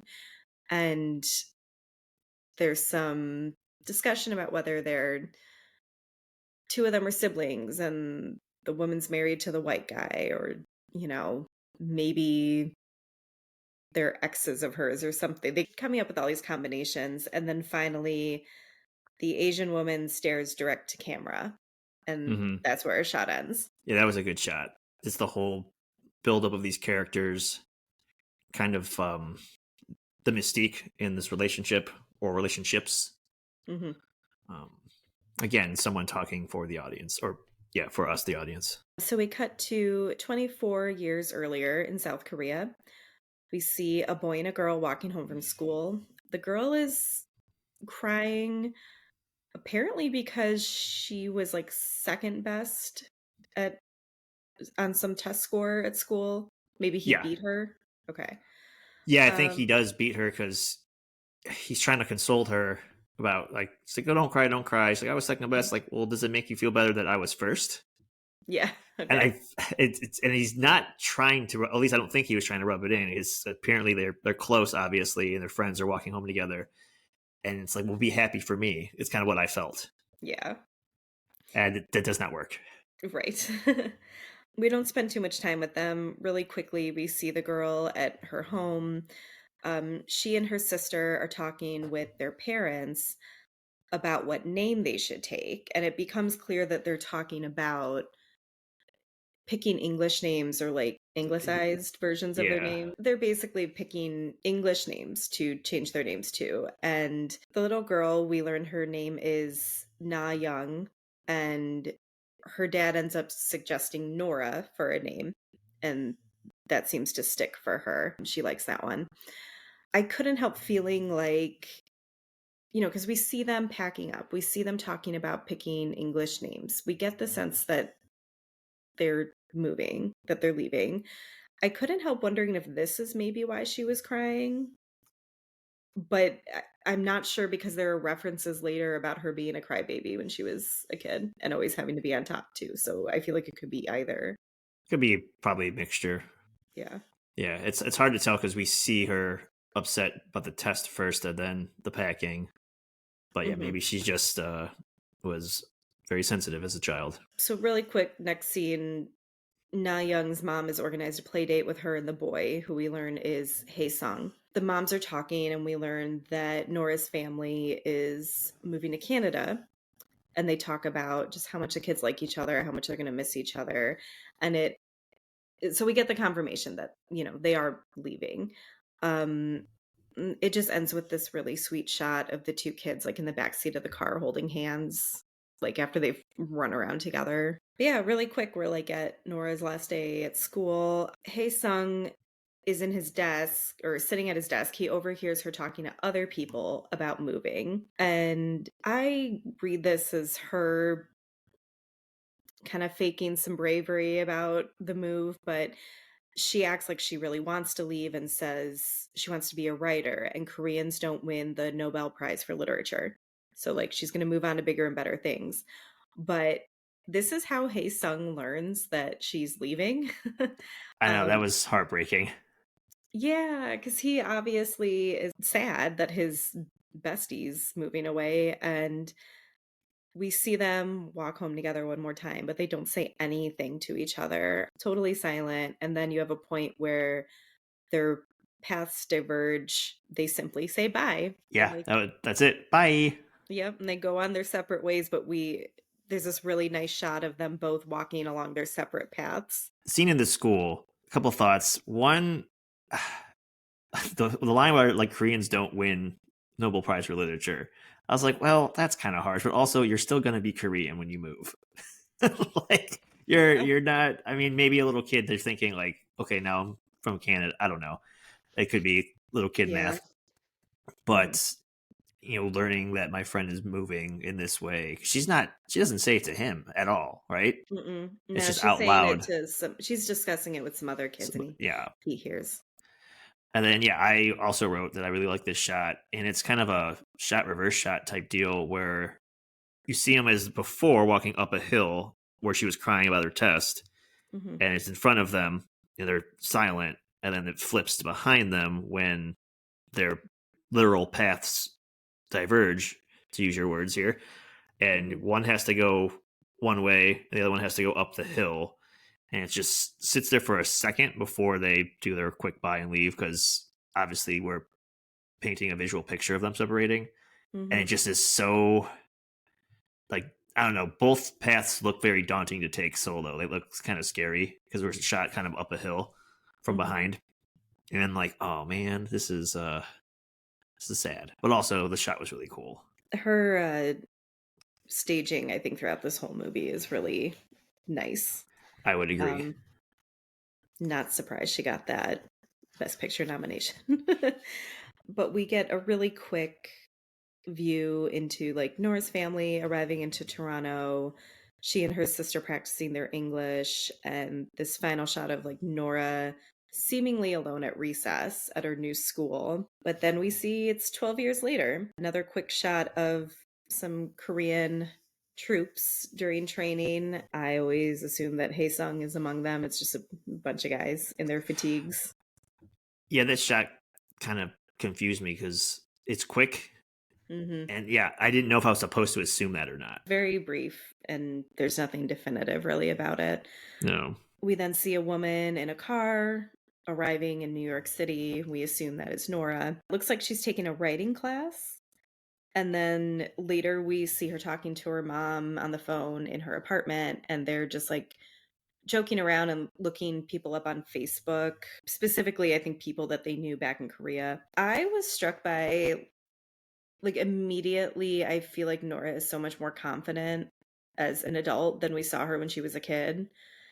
Just the way she carries herself, the way she's talking to her mom about class and people, and she just feels to me very self-assured. Yeah, I wonder if it's kind of a product of nature versus nurture. I would imagine a Korean female in Canada might be different than Mhm. in South Korea.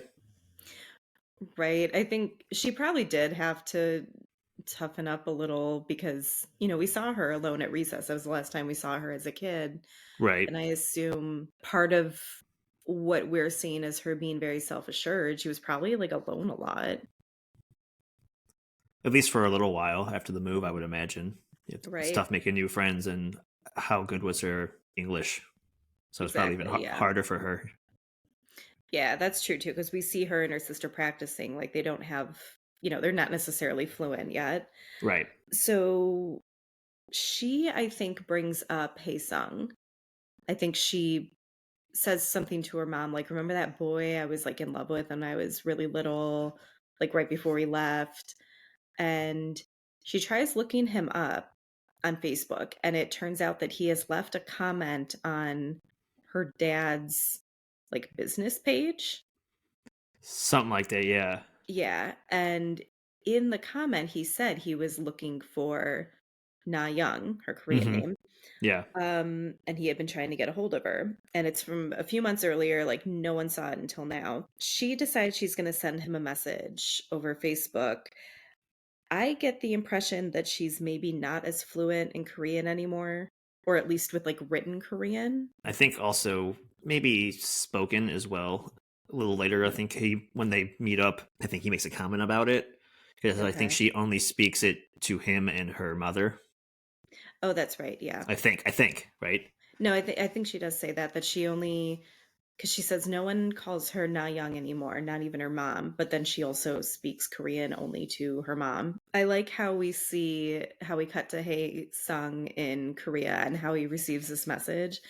He's like out drinking with some friends, and one of them's going through a really hard time. Like they're comforting him after a breakup, and at least two of them are like extremely drunk. Like they're, slurring and whatever. Their like heads are down on the table, and they start giving Hae Sung a hard time because there it's 3 a.m.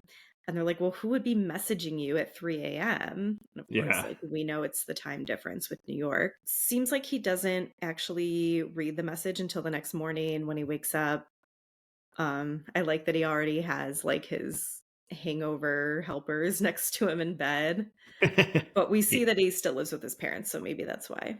These scenes where they're drinking a lot of little green bottles, a lot of soju, which I'm just recently been turned on to here. I equivalent to like kind of Korean vodka. It's flavorless, odorless, unless you add a little bit of flavor to it, like watermelon, honeydew, whatever. Oh, And a half bottle is 16%, which is a lot. And yeah. when you don't realize it's that strong, that's when you get a bunch of white tourists passed out in the middle of the streets. It's a long story to explain that when I see these guys like face down on these tables and I see little green bottles around them in the background, I'm like, oh no, the soju stories continue. Okay. Yeah. So I this whole time I just thought they were drinking beers. So that explains Well, a I lot think some of them actually. had beers too, but I think there was like a mix of stuff. Okay, so Hae Sung wakes up. We see that he's in bed looking at the Facebook message. So now we know for sure he's read it. Hmm. And I like that when he comes out of the room to have breakfast with his parents, his mom comments that he's in a really good mood. Yeah, I did like Yeah. that. Also, their food looks delicious. I immediately wanted noodles. That would put me in a good mood also. Yes. Down with the parents mentioned too, like it's like you're hungover. Like, why are you such a good mood? You're more out drinking late last night. Yeah, I think so. Something like that. Like, why are you in such a good mood? Because we know what you were doing. Yeah. But so Nora and Haesung start messaging each other, but also start Skyping, it seems. I really like this shot of Nora. It turns out she is heading home for like their first Skype session, but it's, which you point out, an aerial shot of her walking home. And she's like walking faster and faster until she finally just starts running because she's so excited to get home and talk to him. Yeah, it was nice. Before she starts all out sprinting, it's almost like she's skipping with joy because she's like running, like walking so fast, just under a Mhm. jog. But Mhm. she's obviously big smile on her face, and you can tell just from her body language that she's like trying to hold back her joy Mhm. until she literally can't, and she starts running. This is something I love so much about this movie is how much they show us instead of literally telling us, Yeah, because and I feel like that's something we were always told, like going through film school, like show, don't tell. And sometimes it can be hard to figure out how to show certain things that people are, feeling inside. But I could see another movie just having her like call her mom and just say she's excited or something. I really appreciate all the visuals in this, all the little clues. So through their Skype discussion, which also I feel like Skype is kind of old school now too. I don't know if you Hmm. agree with that, but I would say when I first moved away from home, I moved from Cleveland to San Jose, California. I was always Skyping specifically with my family, and that was kind of the only option. But anyway, they're Skyping. We learned that Nora's a playwright. Haesung had been trying to find her for a while. He didn't realize she changed her name to Nora, and this is, I think, when she mentions like no one calls her Na Young anymore. Hmm. They bring up how Nora used to cry a lot as a kid, and she says she never does anymore because she realized no one cared.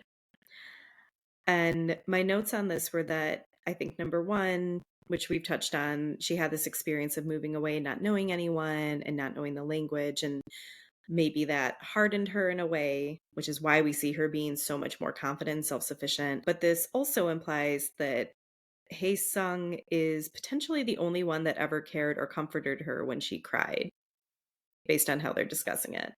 I kind of felt the same way. It also kind of hurt my feelings on behalf of her, I guess, when she says that she doesn't cry because no one cares. It's like, oh man, that's ouch. That's tough. Yeah, that's harsh. And then also, for him, like he was the only one that comforted her. So how does it make him feel that she thinks no one cares? I And mean, to him, that was like a big part of her personality that just apparently doesn't exist anymore. to be fair, nobody wants to be known as a crybaby. Yeah. She was 12. They were both 12 when she left. So I guess that's like kind of like older too. So Because of the distance and I don't know, maybe Skype, the technology, they seem to have some issues. we assume that they've talked for a while because Nora says it's midnight before they say goodbye. And she like never even stopped to eat dinner. They both admit to missing each other a lot. And then we go into a montage of them like Skyping and emailing back and forth, the issues they're having keeping in touch with their different time zones and it being like really early for her or really late for him. Obviously, they are like making a very big effort to Yeah. catch each other. One of these scenes where they're doing that, doesn't he have to go take a class or something? He's like, I really gotta go, and it hangs up on her. Yeah, so he Mhm. talked through the night. But we see that we learn through their conversations that Nora is very driven with her career. She gets accepted to a writing residency in Montauk. I personally very much appreciated that she brought up Eternal Sunshine of the Spotless Mind because Hae Sung asks where Montauk is compared to New York City, and she references that movie because I personally, anytime Montauk is mentioned, I think of Eternal Sunshine. There's a part where I want to say it's before Jim Carrey's character has his mind erased. Kate Winslet's character, or like a phantom of her character, is telling him, meet her in Montauk. And Right. that gets repeated in his head, like, meet me in Montauk. I really liked that after she explains this, the next cut of Hae Sung is him like sitting in his living room watching Eternal Sunshine. Yeah, that was cute. I thought that was cool. So we learn that Hae Sung is going to China to learn Mandarin. Like that's his next big career move. So I do like this part where Hae Sung is Skyping with her over the phone. He's in a tram that's like high over Seoul so she can see the city. And because she mentions quite a few times that she misses Seoul. And they talk about being there together. Like she says she wishes she could see that with him. He says he wishes he could really take her up there with him. We can see that there are feelings developing, even though I also feel like they're careful to never really say anything specific about like love or dating. Yeah, everything's on the outer fringes of this conversation. They never bring it up, but it definitely feels like they should. Mm-hmm. Like it's unspoken, Yes. unmentioned, not even hinted at. But Yeah. if I we mean, feel it, they feel it, right? yeah. I'm sure that I they talk about missing each other, but yeah, nothing more specific than that, I believe. But we also see that they discuss visiting each other, and I believe for Hae Sung, it would be a year before he could come out to New York City because he has that language program he's going to do in China. And Yeah. then for Nora, it's something like a year and a half because of the writing residency and whatnot. Um, And it's just there's this obvious frustration in that conversation, but there's, like, nothing they can really do about it because they both have their own lives and they have these career goals. And again, Nora especially seems, like, so ambitious. Hmm. And I think he even there was a joke he made that was like, "Okay, you wanted to win a Nobel, that's why you said you were moving. What do you wanna win now?" And she says, "A Pulitzer." The callback to the conversation she didn't have with him in the classroom. I guess I'm interested in your take on this. I get the impression that Nora is laser focused on what she wants her career to be, and Hae Sung has ambitions more in a general sense that he wants a good career, he wants to, like, earn a good living like anyone else, because Yeah. he mentions that going to China and learning Mandarin would be really good for his career, but I feel like he comes off as aimless in a sense compared to Nora. I don't know if aimless is the right word. I think it's very clear that they like each other, right? We said that. Mhm, But I feel that Nora is definitely the more laser focused. mhm. The whole fact that they started all of this was because they randomly mentioned him on Facebook. Her and her mom talked about him. And I feel that he has liked her and thought about her for some time before they reconnected. Yeah. And that if she said, no, steal the line here, if she said meet me in Montauk, I think he would. And he would Mm, still be ambitious and focus on his career, but he would go over there and find something else to do to be with her. I don't think she would mhm. go to Seoul to get a new career if he asked her to. Yeah. I agree with that. So I don't think he's aimless. I just think one's more flexible too. One's more able to bend. The other one Mhm. would break. But that actually brings us to this scene where Nora ends up suggesting that they stop speaking for a while. She has her residency coming up, that writing residency, and she specifically says that she had to emigrate twice to get to New York because she moved to Toronto with her family and then she moved again to New York. I think we can assume for college, and that she wants to make something of herself in New York specifically. Like, this is where she wants to be, this is where she wants to have her writing career. And again, it was increasingly obvious that, like, neither of them would be able to even visit the other briefly anytime soon. I like this part where Hae Sung is obviously disappointed, and I feel like he's maybe tearing up and he's like, "Why am I even upset? It's not like we were dating or anything." And that's, like, the closest we ever get to naming anything. Putting a name to whatever this relationship Yes. Okay. That's what I thought you is. meant. Yeah. Okay. Yeah. The reading that you and I have about Hae Sung maybe being a little more into her, like, he agrees it's a good idea, but he doesn't look like he thinks it's a good idea. Like, he's not very convincing. No, no, no, no. I mean, he knows that it's a good idea, but he also doesn't want it to be a good idea, I feel. He knows And it's a good idea for her career. that's what I meant. Yes, Because sorry. I assume her whole thing is, like, I wanna be able to go to this writing retreat, and that, I we can assume she worked very hard to get accepted into, and she wants to be able to focus on what this retreat is supposed to be or whatever she's supposed to get out of it. Yeah, she doesn't want any distractions. So, Nora goes to her residency in Montauk, and Haesung, we assume, leaves for his language program in China, because we literally see Nora at the residency a little bit. It's, like, at a big farmhouse. Yeah. And it just looks really beautiful and peaceful, and they're just kind of a there are these long lingering shots of her just enjoying the surroundings, really. Yeah, she looks pretty happy. To your point, though, you have a note in here about it being tight framed. Yeah, there's a lot of close framed, tight frame shots, and I feel like every frame is getting like tighter and tighter, and it's building tension. At least for me, it was building tension, and it kind Mhm. of felt like almost for a brief second, it felt like a horror movie where something was going to jump out. Shots made me feel, I don't say uncomfortable, but trapped, I guess is a good word, and it built tension while I was watching this. I had that feeling specifically when we see her in the kitchen of the farmhouse making coffee.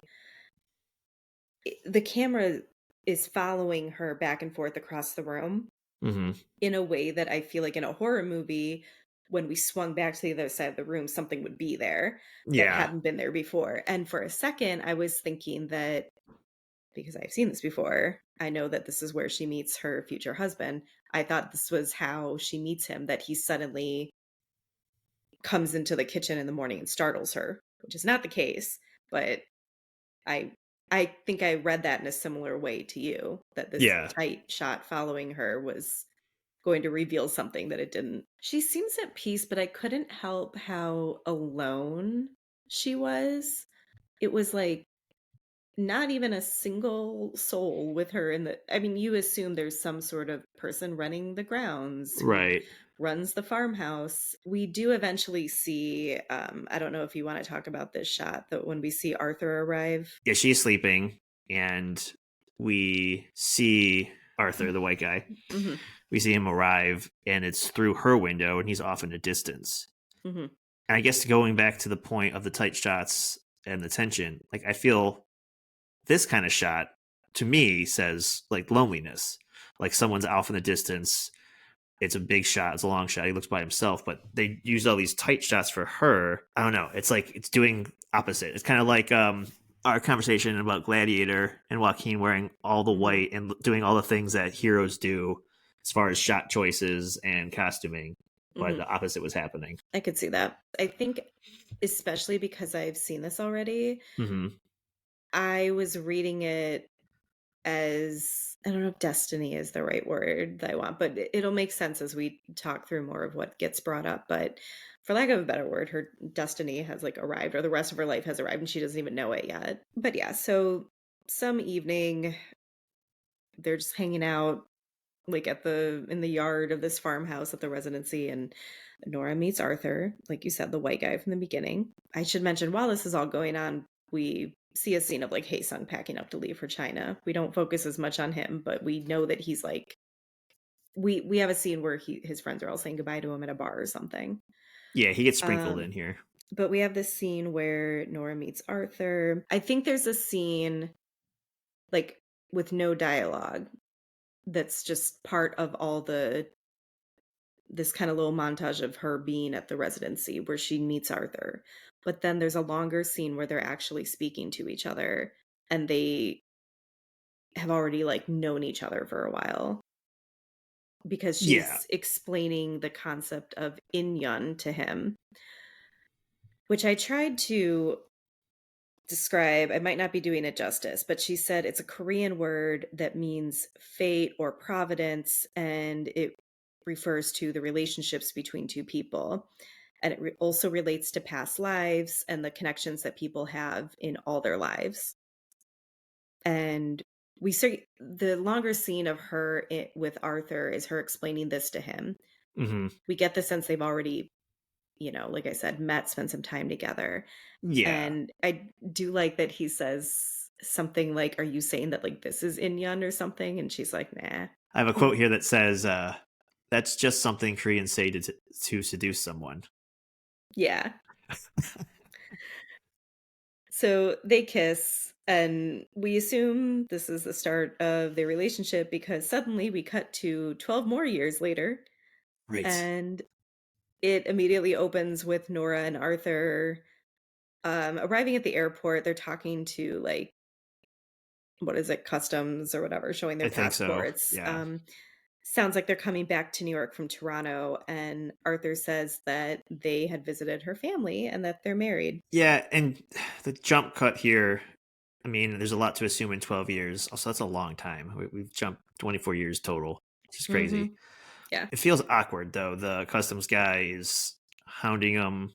I feel like maybe because it's a white man and an Asian lady. And, Hmm. like, are we supposed to assume that the officer is assuming that they're not really married? I feel like it's kind of Right. aggressive with the questions. I don't think he believes them, and she has to like prove that she is married to him. Well, because he specifically says, like, what are you related to each other? Someone whose last name is different from my husband and my son. I always expect that to be questioned, and it really never is. So, like, coming from my own personal experience, I'm like, well, what's his problem that he doesn't Right. understand how they're together? That Yeah. that's the only way I could take it as well. We see just like little shots of them walking around New York and like kind of meeting up in the city, and it's really sweet. Like it's really obvious that they're in love with each other. We learn through some of these shots that it looks like Arthur wrote a book because we see him like at a kind of like a Barnes and Noble book signing. Hmm. It looks like Nora has written a play because we see her auditioning actors. And we could tell from some of the dialogue, like she's written a play about, her experience of being an immigrant. I do like this one little scene where the two of them are in bed together and like Nora's laying on her back and Arthur is curled up around her with his like leg up on her. And it looks like that famous photo of John Lennon and Yoko Ono where like he's Yeah. curled around her because he's even like holding her head the same way. I didn't even notice that till I read your notes. Like it was very cute and intimate, and they were clearly very happy. They're Hmm. very much in love with each other. They're also Hmm. like, drunk on success, I think, too, at this moment. Hmm. Both like kind of like celebrating Hmm. each other and themselves. But we learn from uh, a conversation that Nora and Arthur are having that Hae-sung is coming to New York on vacation. And there's kind of some hemming and hawing about whether she's going to meet up with him, which we Yeah. will note again later. I feel like this characterizes all of the rest of the movie that Hae-sung and Nora did not literally date. They never literally had a romantic relationship. But obviously, feelings for each other developed while they were talking and emailing and all that years ago. They almost talk about each other like it's an ex, but it's not. Right. So I think everyone sort of struggles to define what the relationship is and if it's like strange that they're going to meet up. Yeah. I mean, it kind of is. It's been 24 years since they've seen each other, 12 years since they've talked. It Yeah. seems like, right? Because they take a break and then she meets Right. Arthur. And I'm assuming if they've talked since, they would have showed us. Yeah, my impression is like she meets Arthur at the retreat. Both of their careers take off, her and Hmm. Arthur, and she doesn't really go back to speaking to Haesung. That's what I got out of that, too. We cut to Haesung. I believe he's out with his friends again, but he's like dressed a lot nicer. He's in a suit. I feel like we were being shown that he's like grown up and successful. And we learned through their dialogue that he recently broke up with a long term girlfriend. Right. And there was a little shot of him like arriving in China or just like being in China. And like he kind of meets a girl at a restaurant that you assume he's into, like kind of the same time that Nora's meeting Arthur at the retreat. Yeah. It's a quick shot. But I know his friends give him a hard time, like, you're not going to go meet up with that girl, right? That like childhood love you had or whatever that you were Right. talking Yeah. to. And he's kind of like, no, why would you say that? Like, Yeah. He does kind of get defensive. well, Nora says that he's coming on vacation. Yeah. And then he probably reached out to her because he was going to be there on vacation. Okay. That's And that kind of the assumption I made, I guess. later on, we learn that Nora had visited Seoul with her husband, but like before they got married, like I got the impression that she wanted to show him, where she grew up. And she had reached out to Hae-sung, I think emailed him to say she was going to be in town and he never responded. And he says that he got the email and he doesn't know why he didn't respond. So they have both reached out when they were going to be in each other's cities. Yeah. I mean, So I think maybe that makes it a little less random that Hae-sung reached out to her. okay. Yeah. That makes sense. Although Mhm. I know why he didn't reach out or respond to the email Yeah. when someone you had a huge crush on. It's like, I'm coming to your city with my husband. Yeah. I never Mhm. got that email. Yep. Yep. That went right to spam. That's the spam There you mail. go. Yeah. Yep. That's probably what happened. So you noted there's this quick shot of Hae-sung arriving in his hotel room in New York City, just like looking like he has no idea what he's doing. Yeah, and this is like you said after his friends are like, "You're not going to meet up with that girl," and he is Hmm. defensive, and he goes there, and I felt as if he does want to meet her, obviously, and he Hmm. also still remembers that she's married and they haven't seen each other in so long or talked in so long, Mm-hmm. and I feel we see that physically in him in this scene. Like he's Yeah. unsure, and also he's unsure of what he wants to do, but very sure what he probably shouldn't be doing, and it's kind of conflicting. Yes. But so eventually, Nora and Haesung meet up at a park in New York City. I don't know where they shot this. I didn't look it up, but while they're going through this version of Central Park, it kind of gave me some feelings that it looked like our Heritage Park on MLK here in Cleveland. Just like kind of looked like it to me. Oh, yeah, I see. Well, it might not be Central Park literally because I think she mentions that she lived on the east side or the East Village. Oh, okay. So it could just be some other like smaller Yeah. park. But they meet up. She hugs him and he seems unsure. Oh, yeah. I just feel like this characterization is like this is both of them the whole movie. Like Nora is so sure of herself, so straightforward, and Hae Sung is always kind of cautious and unsure of himself. It's weird because when we first see them, she's the one crying and got second place. He is in first place. He seems kind of confident there. And Hmm. then when they move, it seems like it's flipped. Like she even tell him personally she was leaving, and feel like it's kind of that's the relationship all the time is she's moving Hmm. forward and leaving him behind without even letting him know. Hmm. Well, So maybe he's unsure with her specifically. I also wonder too if some of this, specifically with this hug and them meeting up, you could argue that Nora knows exactly what this is. It's just a friend because she's married. So what else would it be? And with Hae Sung, I think it's a little cloudier. And like he might still have some lingering feelings. Mm-hmm. Or arguably, if Nora did still have lingering feelings, she's pretending she doesn't because like she's married. So yeah, they kind of like walk around together a little bit. They spend a lot of time just staring at each other and sort of like being shy about it. But I could appreciate regardless of any romantic tension, they also hadn't seen each other in 24 years. And they last saw each other when they were kids, and they're all grown up now. They've gone through so much of life. So I could Yeah. kind of understand the whole just being so in awe that this person is right in front of you and you're actually in the same place. But we see them hop on the subway. There is a really nice shot of them kind of holding onto subway poles, staring at each other. Yeah. That wasn't awkward or had any tension at all. Because what it's like we're seeing it almost like we're voyeurs, right? It's through the subway window. Through the window of the other car. Yeah, I Mhm. think. And then like their hands are touching or almost touching. There's a close up of that, and Mhm. they're A real little bit. close, like real close. But as it happens sometimes in the subway, Yeah. it's Well, and just you that. you kind of Yeah, can't help like leaning toward each other sometimes too, just the way it yeah. moves. And they end up taking the subway to Brooklyn, and it sounds like Nora wanted to show him around because when she and Arthur were dating, they were living together in Brooklyn, and like Hmm. this is kind of her old stomping ground in New York City. Yeah. And this is when we learned that she had emailed him when she went to Korea and he never responded. So when they're talking about the email, Hmm. we get a long shot, like a big old wide shot, and we don't really Hmm. see them anymore.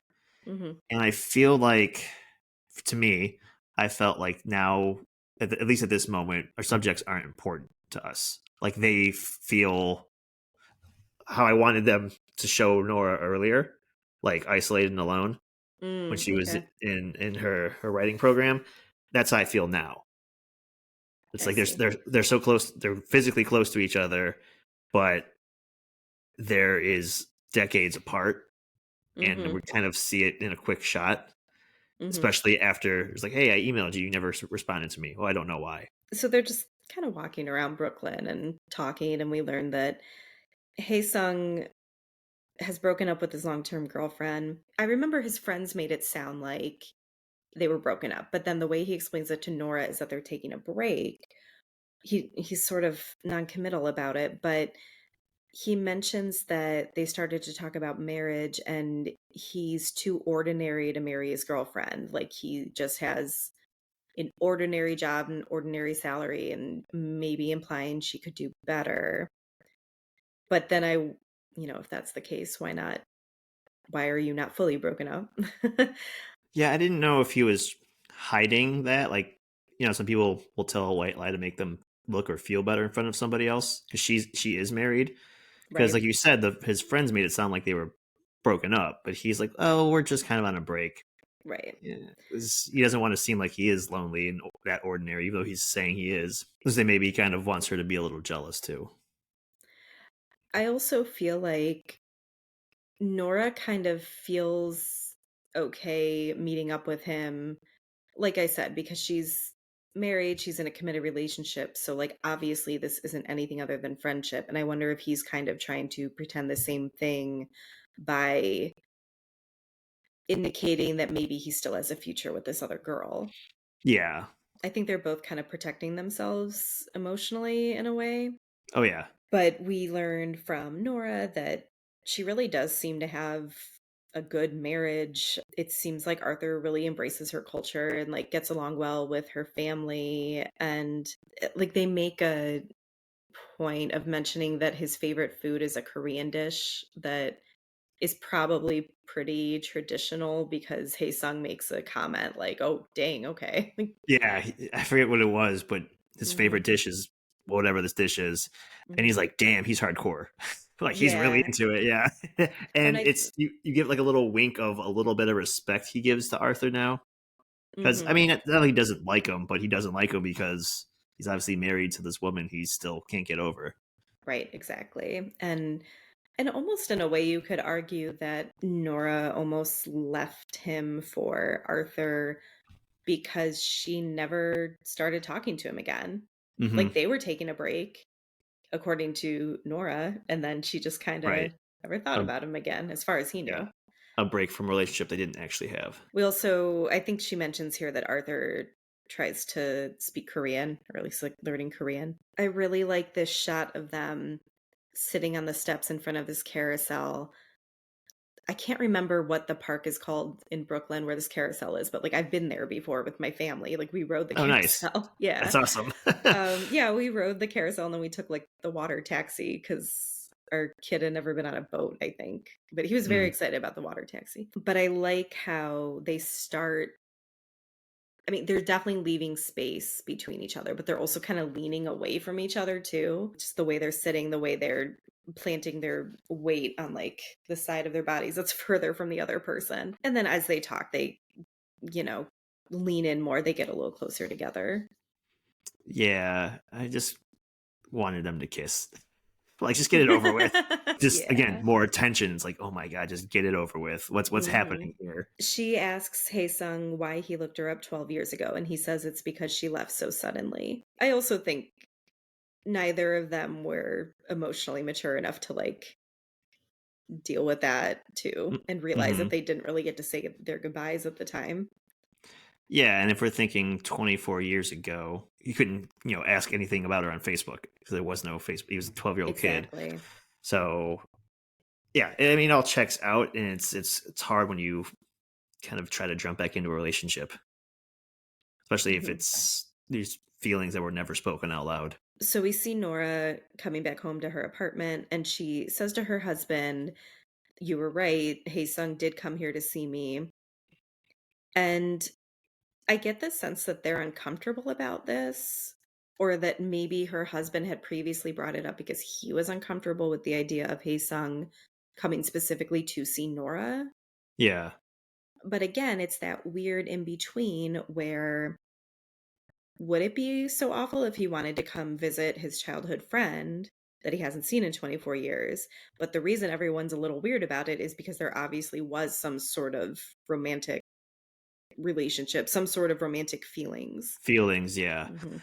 I guess what we're assuming is that at one point they, as in Nora and Arthur, they had a conversation about like their relationship there, because I feel like if someone said, hey, my childhood friend I haven't seen in a long time is visiting me, I would take that differently, like, hey, childhood friend's visiting me who we never dated but we had romantic feelings for, kind of, but never spoke about it.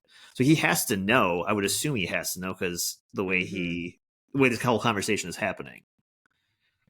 Yeah, I assume Arthur knows what we know, that, they talked for a while and then she cut it off so she could focus on work. Because yeah, if it was just a friend, why would you have to like very specifically cut it off? Yeah, Um and I think that explains earlier in the film when he asks Nora if she's going to see her friend, and she says, "Oh, I don't know, maybe." Like she kind of like blows him off Hmm. because I don't think she wants Arthur to worry. Right. But here we are worrying. I do like this conversation where Arthur asks what he's like, and she says he's very Korean and he makes her feel more American. But then, like, being a Korean in America always made her feel very Korean. And I understand what she's getting at, that, like, Yeah, he stayed in a certain culture and grew up in it. He's lived there his whole life. And I have this note that I get the sense that their relationship is one of those things that just is. It's the reality they're both in because she moved, they lost touch, and then she stopped contact again later. It's not necessarily good or bad. This is just like where the relationship is. like you said, the way you worded it is really nice, and it kind of boils down to like these are just facts, Hmm.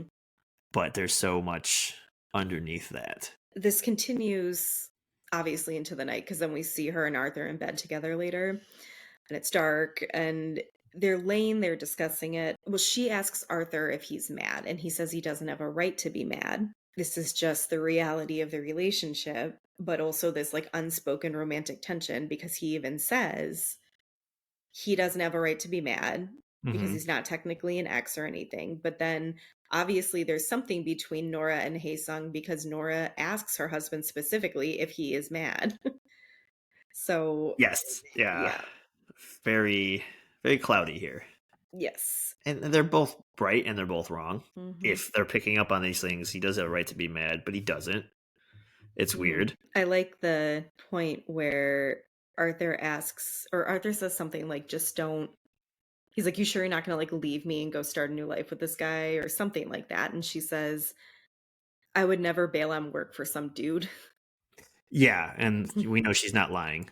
Yeah. I feel like Arthur starts spiraling almost because he says that in this story, he would be the evil white guy and she would ditch him for her childhood love. And she keeps countering this by saying she didn't actually have anything romantic with Haesung.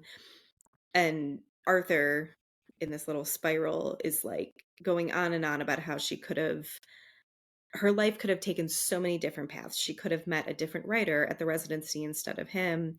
She could have stayed in Seoul instead of moving to Canada. She could have ended up with Haesung if she had stayed in Seoul. And she says, this is my life and I'm living it with you. And I kind of understand why Arthur doesn't like her responses because she's not saying anything like, no, I love you. I would never want to be with anyone else. She's just being like very matter of fact because Yes. she's just like, this is where I ended up. And she keeps Yeah. saying it like that, It and I doesn't don't sound think. very nice. Well, right, it's not exactly comforting. When he's kind of spiraling in this conversation, I feel like this is the closest we're going to get in this film to the quote unquote bad boyfriend bit, because Yeah. he says, I would be in another story, I would be this evil white guy. I'm like, but you're not, so it's not going to go that way. Because I've never seen this movie, I don't know how it ends, right? I'm thinking with all this tension being built up that there was going to be an implosion here, and that Mhm. maybe they will, like, Haesung and Nora might actually end up together. I Mhm. had no idea. When I start seeing this unraveling, I'm like, oh, wait a minute. And then now I feel for Arthur because, like you said, her responses are so dry. Yeah. They're not comforting. They're not assuring either. Yeah. This is my life. I am here with you. Oh, thanks. Yeah, exactly. Well, thanks for paying half the rent. Let's go. Yeah, right. Well, because I think he even makes a comment that, you could have met any writer that liked the same stuff you like, that read the same books you read. But then on top of that, it seems like he's concerned that the relationship just kind of happened because they both lived in New York. So they moved in together to save on rent. And then they got married when they did because her green card was going to expire or because she needed a green card. I don't know how this works. And I think she's trying to argue, like, yes, we made some of those decisions for practical reasons, but we also were together in the first place because we wanted to be together. It's just, I think she could have said that better. Oh, yes, for Yeah. sure. The closest she comes to really, like, I don't know, declaring her love for her husband or like comforting him is that she says, that this is where she ended up, but she also says, "This is where I'm supposed to be." This is what you were talking about earlier with the shot through the window, kind of quote unquote fate, so to speak. Yeah, and he brings up more insecurities about, like, she has this whole part of her life that he can't relate to, like her being an immigrant and her being Korean, and these experiences that maybe Hae-sung could relate to more, which Hmm. is understandable. But I like that he characterizes this by saying that the only time she really speaks Korean is when she's talking in her sleep, and it's like this secret part of her that he can't access. I honestly don't remember how we leave this scene because we basically just cut to her and Hae-sung out again. Yeah, I don't remember either. I Yeah. think it's just he's still on vacation, so there's another day they're hanging out. Mhm. I think this is his last full day in New York City.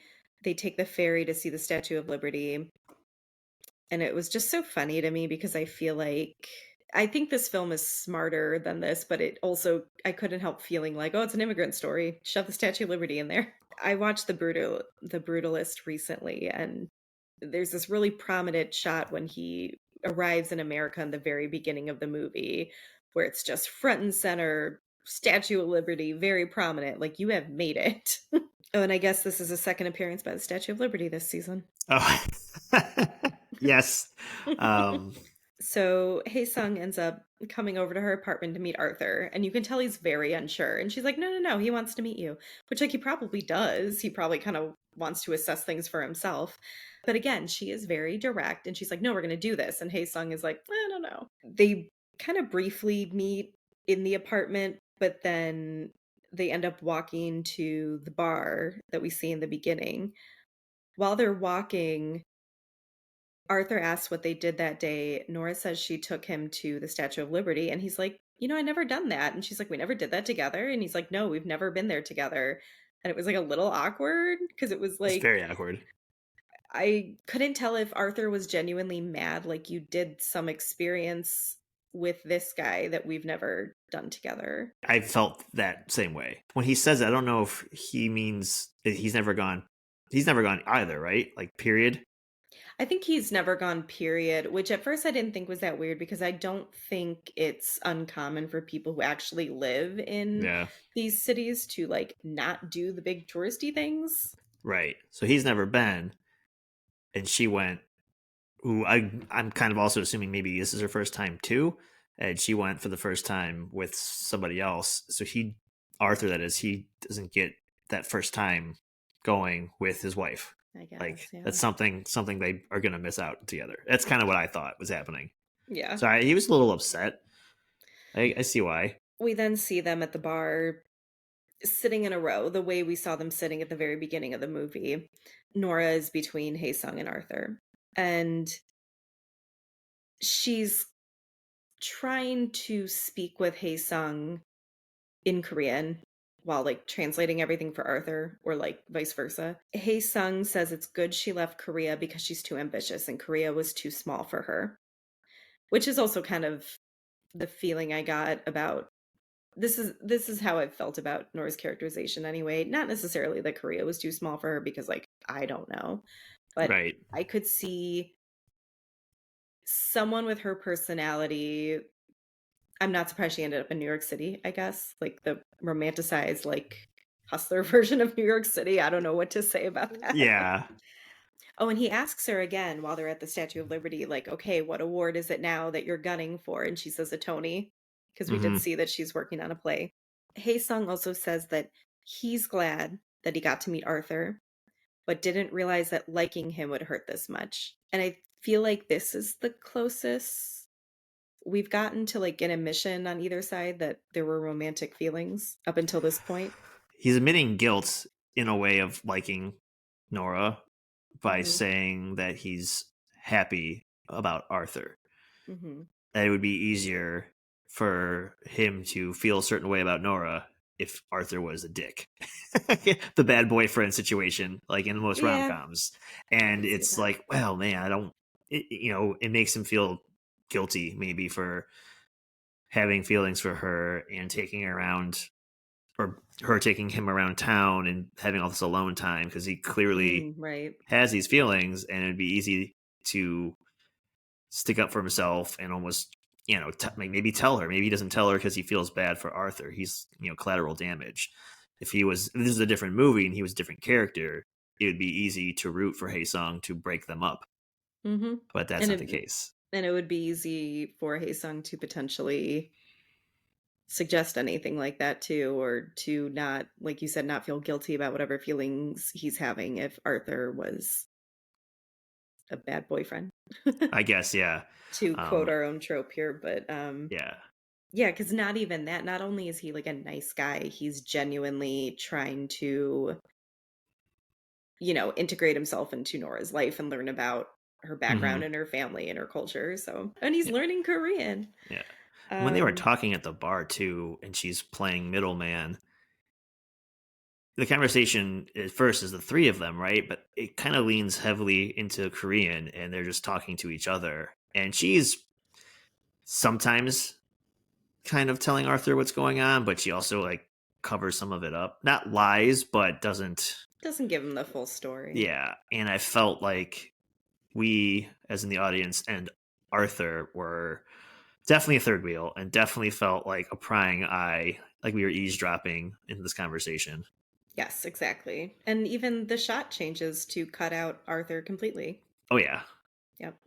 I think there, like you said, the conversation shifts to being really just Hae Sung and Nora. And I think there's one little brief uh shot where they cut back to Arthur because Hae Sung has said Arthur's name and Arthur realizes it, but he just looks miserable. Yeah. He looks like he's having the worst night. Yes. He looks like the drunk friend in Wayne's World. Yes. Just fucking miserable. I like how you, when you're describing it, though, it's absolutely right. They cut to Arthur. Like he's out of the shot. It's not a three shot anymore. It's those two talking, and Hmm. then Arthur's his own shot. What a good point. Hae Sung mentions that he was sad to stop talking to Nora. She agrees, and then he says, "But you met your husband then." And she seems to get angry for a second. She shoots back that he got a girlfriend then too. And I Yes. feel like that's the most we get from her, being like, as if she broke up, so to speak, with Hae Sung because she met her husband or like ditched him for her husband. I feel like they both these characters forgetting that 12 years is a long time not to talk to somebody, and a lot can happen. They get into a conversation about whether they would have ended up together if she had never left Korea. But then Hae Sung acknowledges that this also probably never would have happened because of who she is. And who she is someone who leaves. And the first time I saw this movie, I thought that was such a cruel line. But I think what he meant is she's someone who leaves for the bigger and better things that he's been referencing. Hmm. Not that she leaves people or whatever. Like the first time I heard that line, I read it as like, does he mean like she ditches people like him? I don't know if I felt that way watching it. I still felt like it was a little bit of a bite to that line, Mm, because even if it's leaving people or it's leaving for these goals and aspirations, these awards, still leave is, you can say other mm. words there, right? And leave still has this negative feeling when it comes out. Yeah, When you yeah, say yeah. someone leaves something, Exactly. whatever he was kind of referencing, what she left or what she left Hmm. for, she still left. Later, a little later in the conversation, he says to Arthur, "You're someone who stays."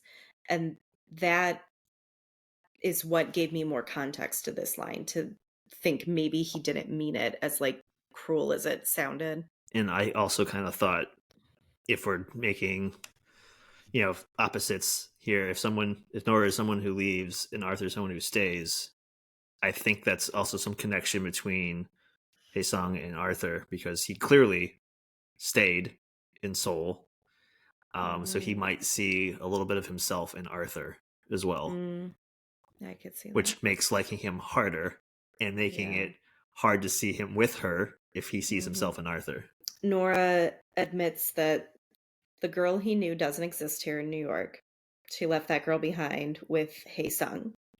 And he very clearly says he loved that girl even though they were only 12. And it's funny because I feel like us discussing this feels like a big declaration, but it's really just them having this like intimate conversation in a bar. And I don't think she has a big reaction to this, you know?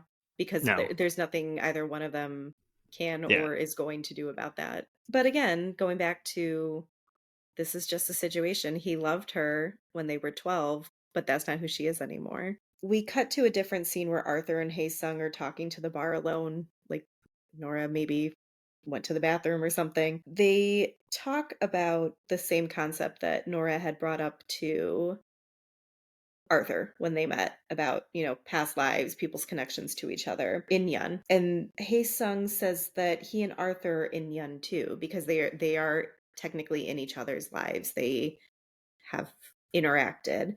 Arthur tells Hae Sung that he's glad Hae Sung came to see Nora because it was the right thing to do. I don't know if he's referring to getting closure for both of them, maybe. Yeah, I wasn't sure what he meant. At this point, if it felt to me he was just kind of being the nice guy, chivalrous. Like I feel like he's still I don't think he distrusts Nora or anything's gonna happen there, but I Hmm. feel he's not comfortable, right? And Yeah. then they have this conversation about Inyon and how they're connected and tied together, which, obviously somehow in their past lives they must have been too, according to this, this thought process. So I kind Hmm. of feel like there's an olive branch here. Hmm. I don't know what he meant by it was the right thing to do. Was it because of closure? Was it because he was in New York on vacation and he looked her up like they tried to look him up when they were in Seoul? It's like, Hmm. maybe that was the right thing to do. I'm not sure. Hmm. I feel like it's kind of loaded here. Well, I feel like a lot of these conversations are loaded with what they're saying on the surface and what maybe be underneath a I little bit. agree. I do think it was the right thing to do in terms of both Nora and Hae Sung getting some closure because I doubt either of them were happy with the way they said goodbye to each other as kids, especially because they were such close friends. But that doesn't necessarily mean that Arthur knows that. Well, not only that, but closure from when they were kids, but then closure from 12 years ago. Because it was Hmm. just like, oh, we're Yes. Yeah. on a break. So it's two times they had lack of closure and Hmm. big gaps in their relationship. Yeah. And I guess we should mention, we kind of skipped over this, that while Nora and Hae Sung are talking at the bar, where it seems to be just the two of them, they talk about what they are to each other as well. They talk about Inyeon, Mm. and I think it's Nora says, I mean, they basically agree that they are meant to be in each other's lives, but maybe not in a romantic way as the two people who end up together, but maybe in another life they are. It's during this conversation that Hae Sung is admitting that like Arthur is a good guy for her, and like to Arthur, you are a person who stays, that whole thing. So basically, they're acknowledging that they can be meaningful to each other without it being romantic. But so they get back to the apartment. It's like 4 in the morning, I think, and Hae Sung needs to get to the airport. That's what happens So when you drink in New York. Bars never close. I guess Nora tells Arthur that she's going to go walk him to his Uber. Yeah, I have a note that says it reminded me of a scene from The Apartment. Like it just felt after all this conversation they had at the bar too. I was still nervous about the ending I see. because it's another like it's 4 in the morning. It's like he's got to go. He can get his own Uber. He's a grown ass man. You don't need to walk someone to an Uber. Uber picks you up first of all. But I was confused by this. She leaves the Yeah. apartment to do it, and it felt like they were they were the couple and Arthur was the person who stays in the Mhm. apartment. Now if we are all in, even hey son, we're all in and we like Arthur, we're 100% all in on this. They leave Mhm. again at 4 in the morning. I didn't Mhm. like that. I like that they take this little walk together to the Uber. It's a callback to them walking home together in the beginning, and they don't talk, just like how it was a silent walk in the beginning. But at the same time, I was like, how far do they have to walk to get this Uber? Right. Like, I really like how they set up this scene. They say bye to each other, and there's kind of a beat, and then they hug. And he eventually turns back to her after I think, like, putting his bags in the car or something, and you see this little flashback to them as kids where they were just standing there not saying anything, and it's like they have this second chance to properly say goodbye to each other, and Hae-sung asks what Nora thinks they are to each other in their next life, or if maybe their next life has already started and they're just in their past life right now, and she smiles and just says she doesn't know. That is pretty much how they leave it because I think that's the truth of it, right? They just don't know. And Right. throughout this whole thing, it's what could have been, who knows, because that's not what it is. But we follow Nora walking all the way back to her apartment, and Arthur's waiting for her on the stoop, which I thought was kind of a testament to how well he knows her, right? In case we had any, like, maybe misgivings about whether she's settled for Arthur or whatever, he knew she would need that. She immediately, like, goes to hug him and starts bawling, and he just takes her inside the apartment, which I feel like I understand because this whole situation was so emotional. There was so much emotion 12 years ago and all this, like, unfinished, unsaid stuff that I could appreciate why she was probably, like, emotionally exhausted. Hmm. And also referring to past lives again, like, she did have this whole life in Korea that really wasn't that was kind of stalled when she moved because she stopped being Na Young. She changed her Right. language, she changed her home. Like, she says Yes. to Hae Sung in the bar, like, "That girl doesn't exist anymore." So it's more than just Hae Sung, it's her whole life changed, and she could never be the same person because of the experiences she had. I'm sure there's all of that going on in her head, and having your childhood friend visit Mhm, probably sparked all of that in her. Everything you said, I'm sure mhm, she's probably thinking on the walk back to the apartment. Plus, finally getting closure with a song. And some of that probably stings because there's closure on something that never even happened, the romantic part of it. It was like almost there 12 years ago, then it wasn't. I just like that she's crying and someone does care. yeah. I didn't even think about that callback to her being a crybaby. But that's what I thought though when I saw the ending. Um, yeah, obviously she's upset for so many reasons, right? Of everything you said and more, Mhm, I'm sure. But he was waiting for her. I don't know. I still think I was a little nervous on his behalf. I think part mhm. of that was, Him, like, checking stuff out. yeah, maybe. And yeah, she's bawling her eyes out, and she hasn't cried in 24 years, as far as we know, right? Because she Right. tells him that I'm not that girl anymore. I stopped crying because I realized no one cared. But yeah, we have one last shot of Hae Sung riding to the airport in his Uber. That's it. So now he's leaving her.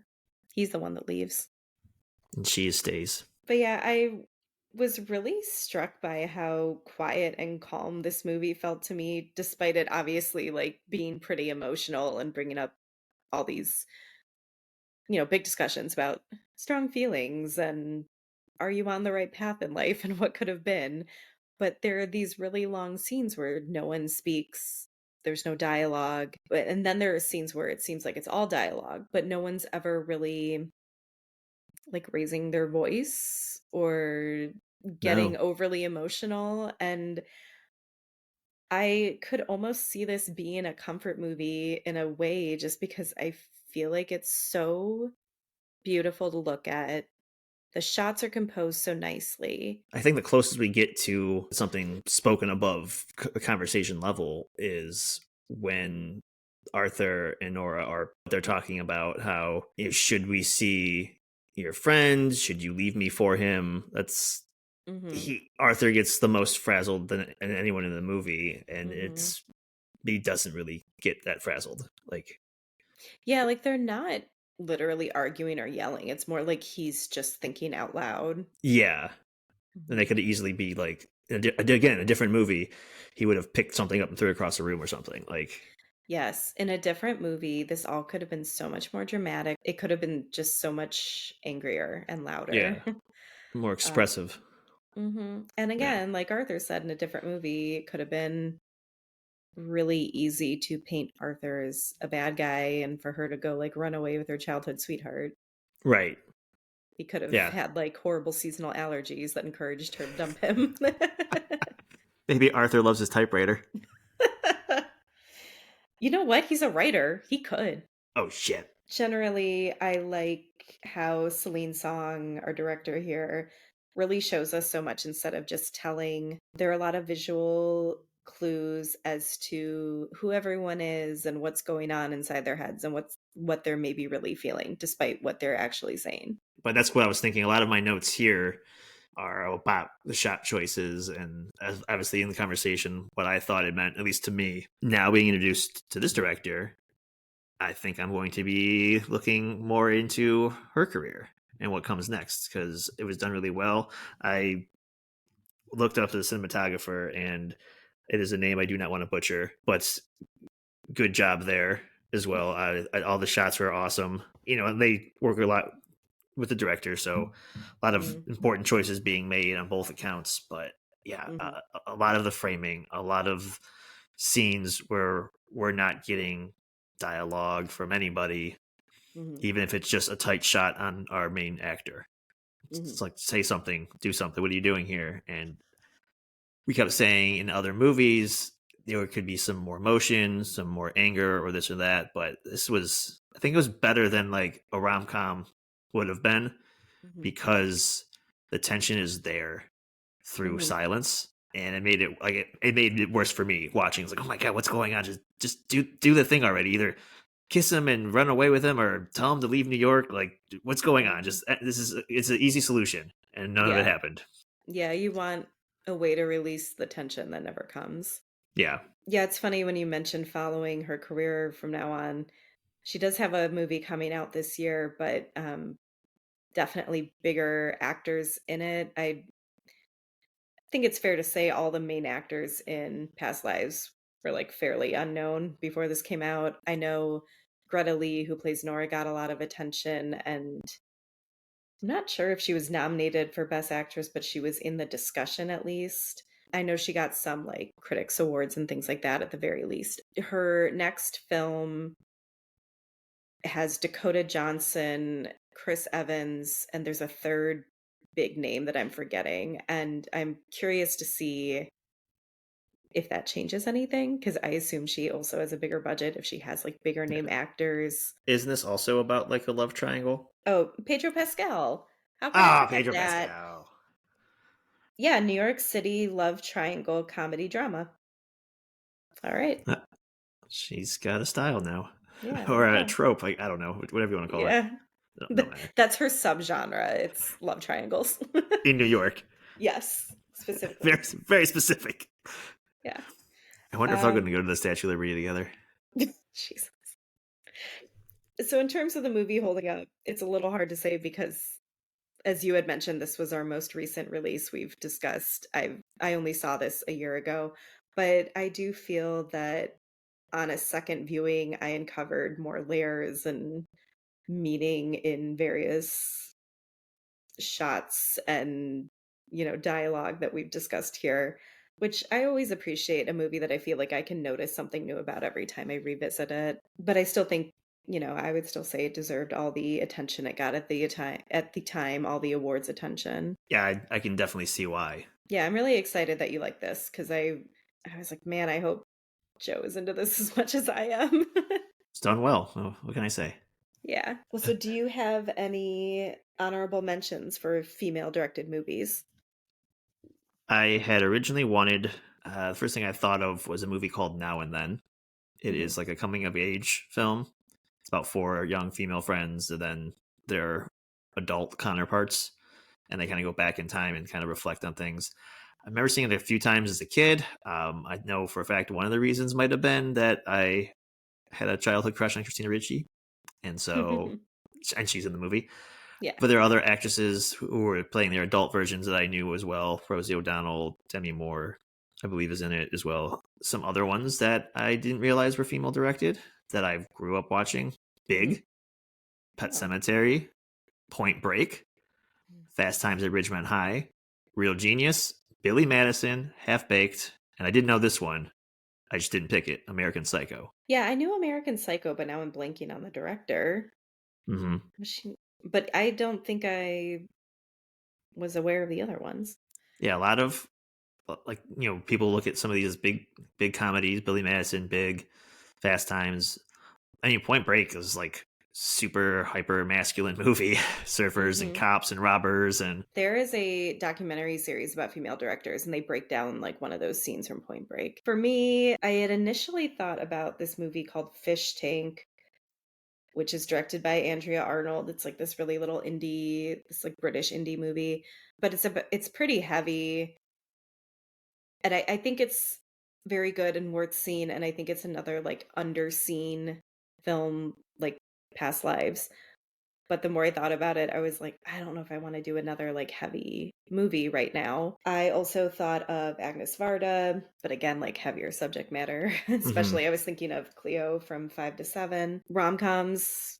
I thought about Nora Ephron movies, but we already did a rom-com episode. I wanted to do something a little different. Similarly, I did not pick Clueless. Also had some overlap with African American directors with like movies I looked into for that episode, like Ava DuVernay. And this one was surprisingly difficult. I feel like there's more than you realize when you really dig into it. We'd love to hear your thoughts on our movie picks as well as your own favorite female directed movies. You can find us on Instagram at Back Through the Lens Pod and on Facebook at Back Through the Lens. You can also email us at backthroughthelenspodcast@gmail.com. If you're listening on Spotify or Apple Podcasts, please leave us a rating and review. It's the best way to support our show.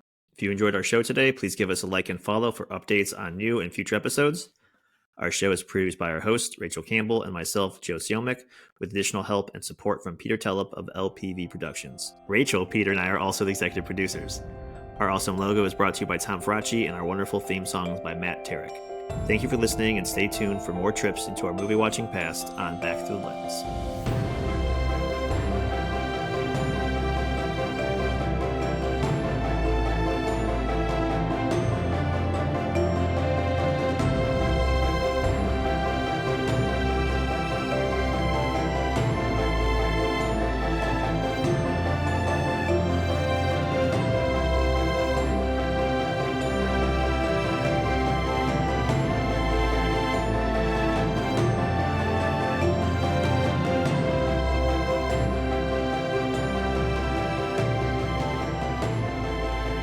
Get what you get. I thought you were gonna say you get what you pay for. That too. This is free.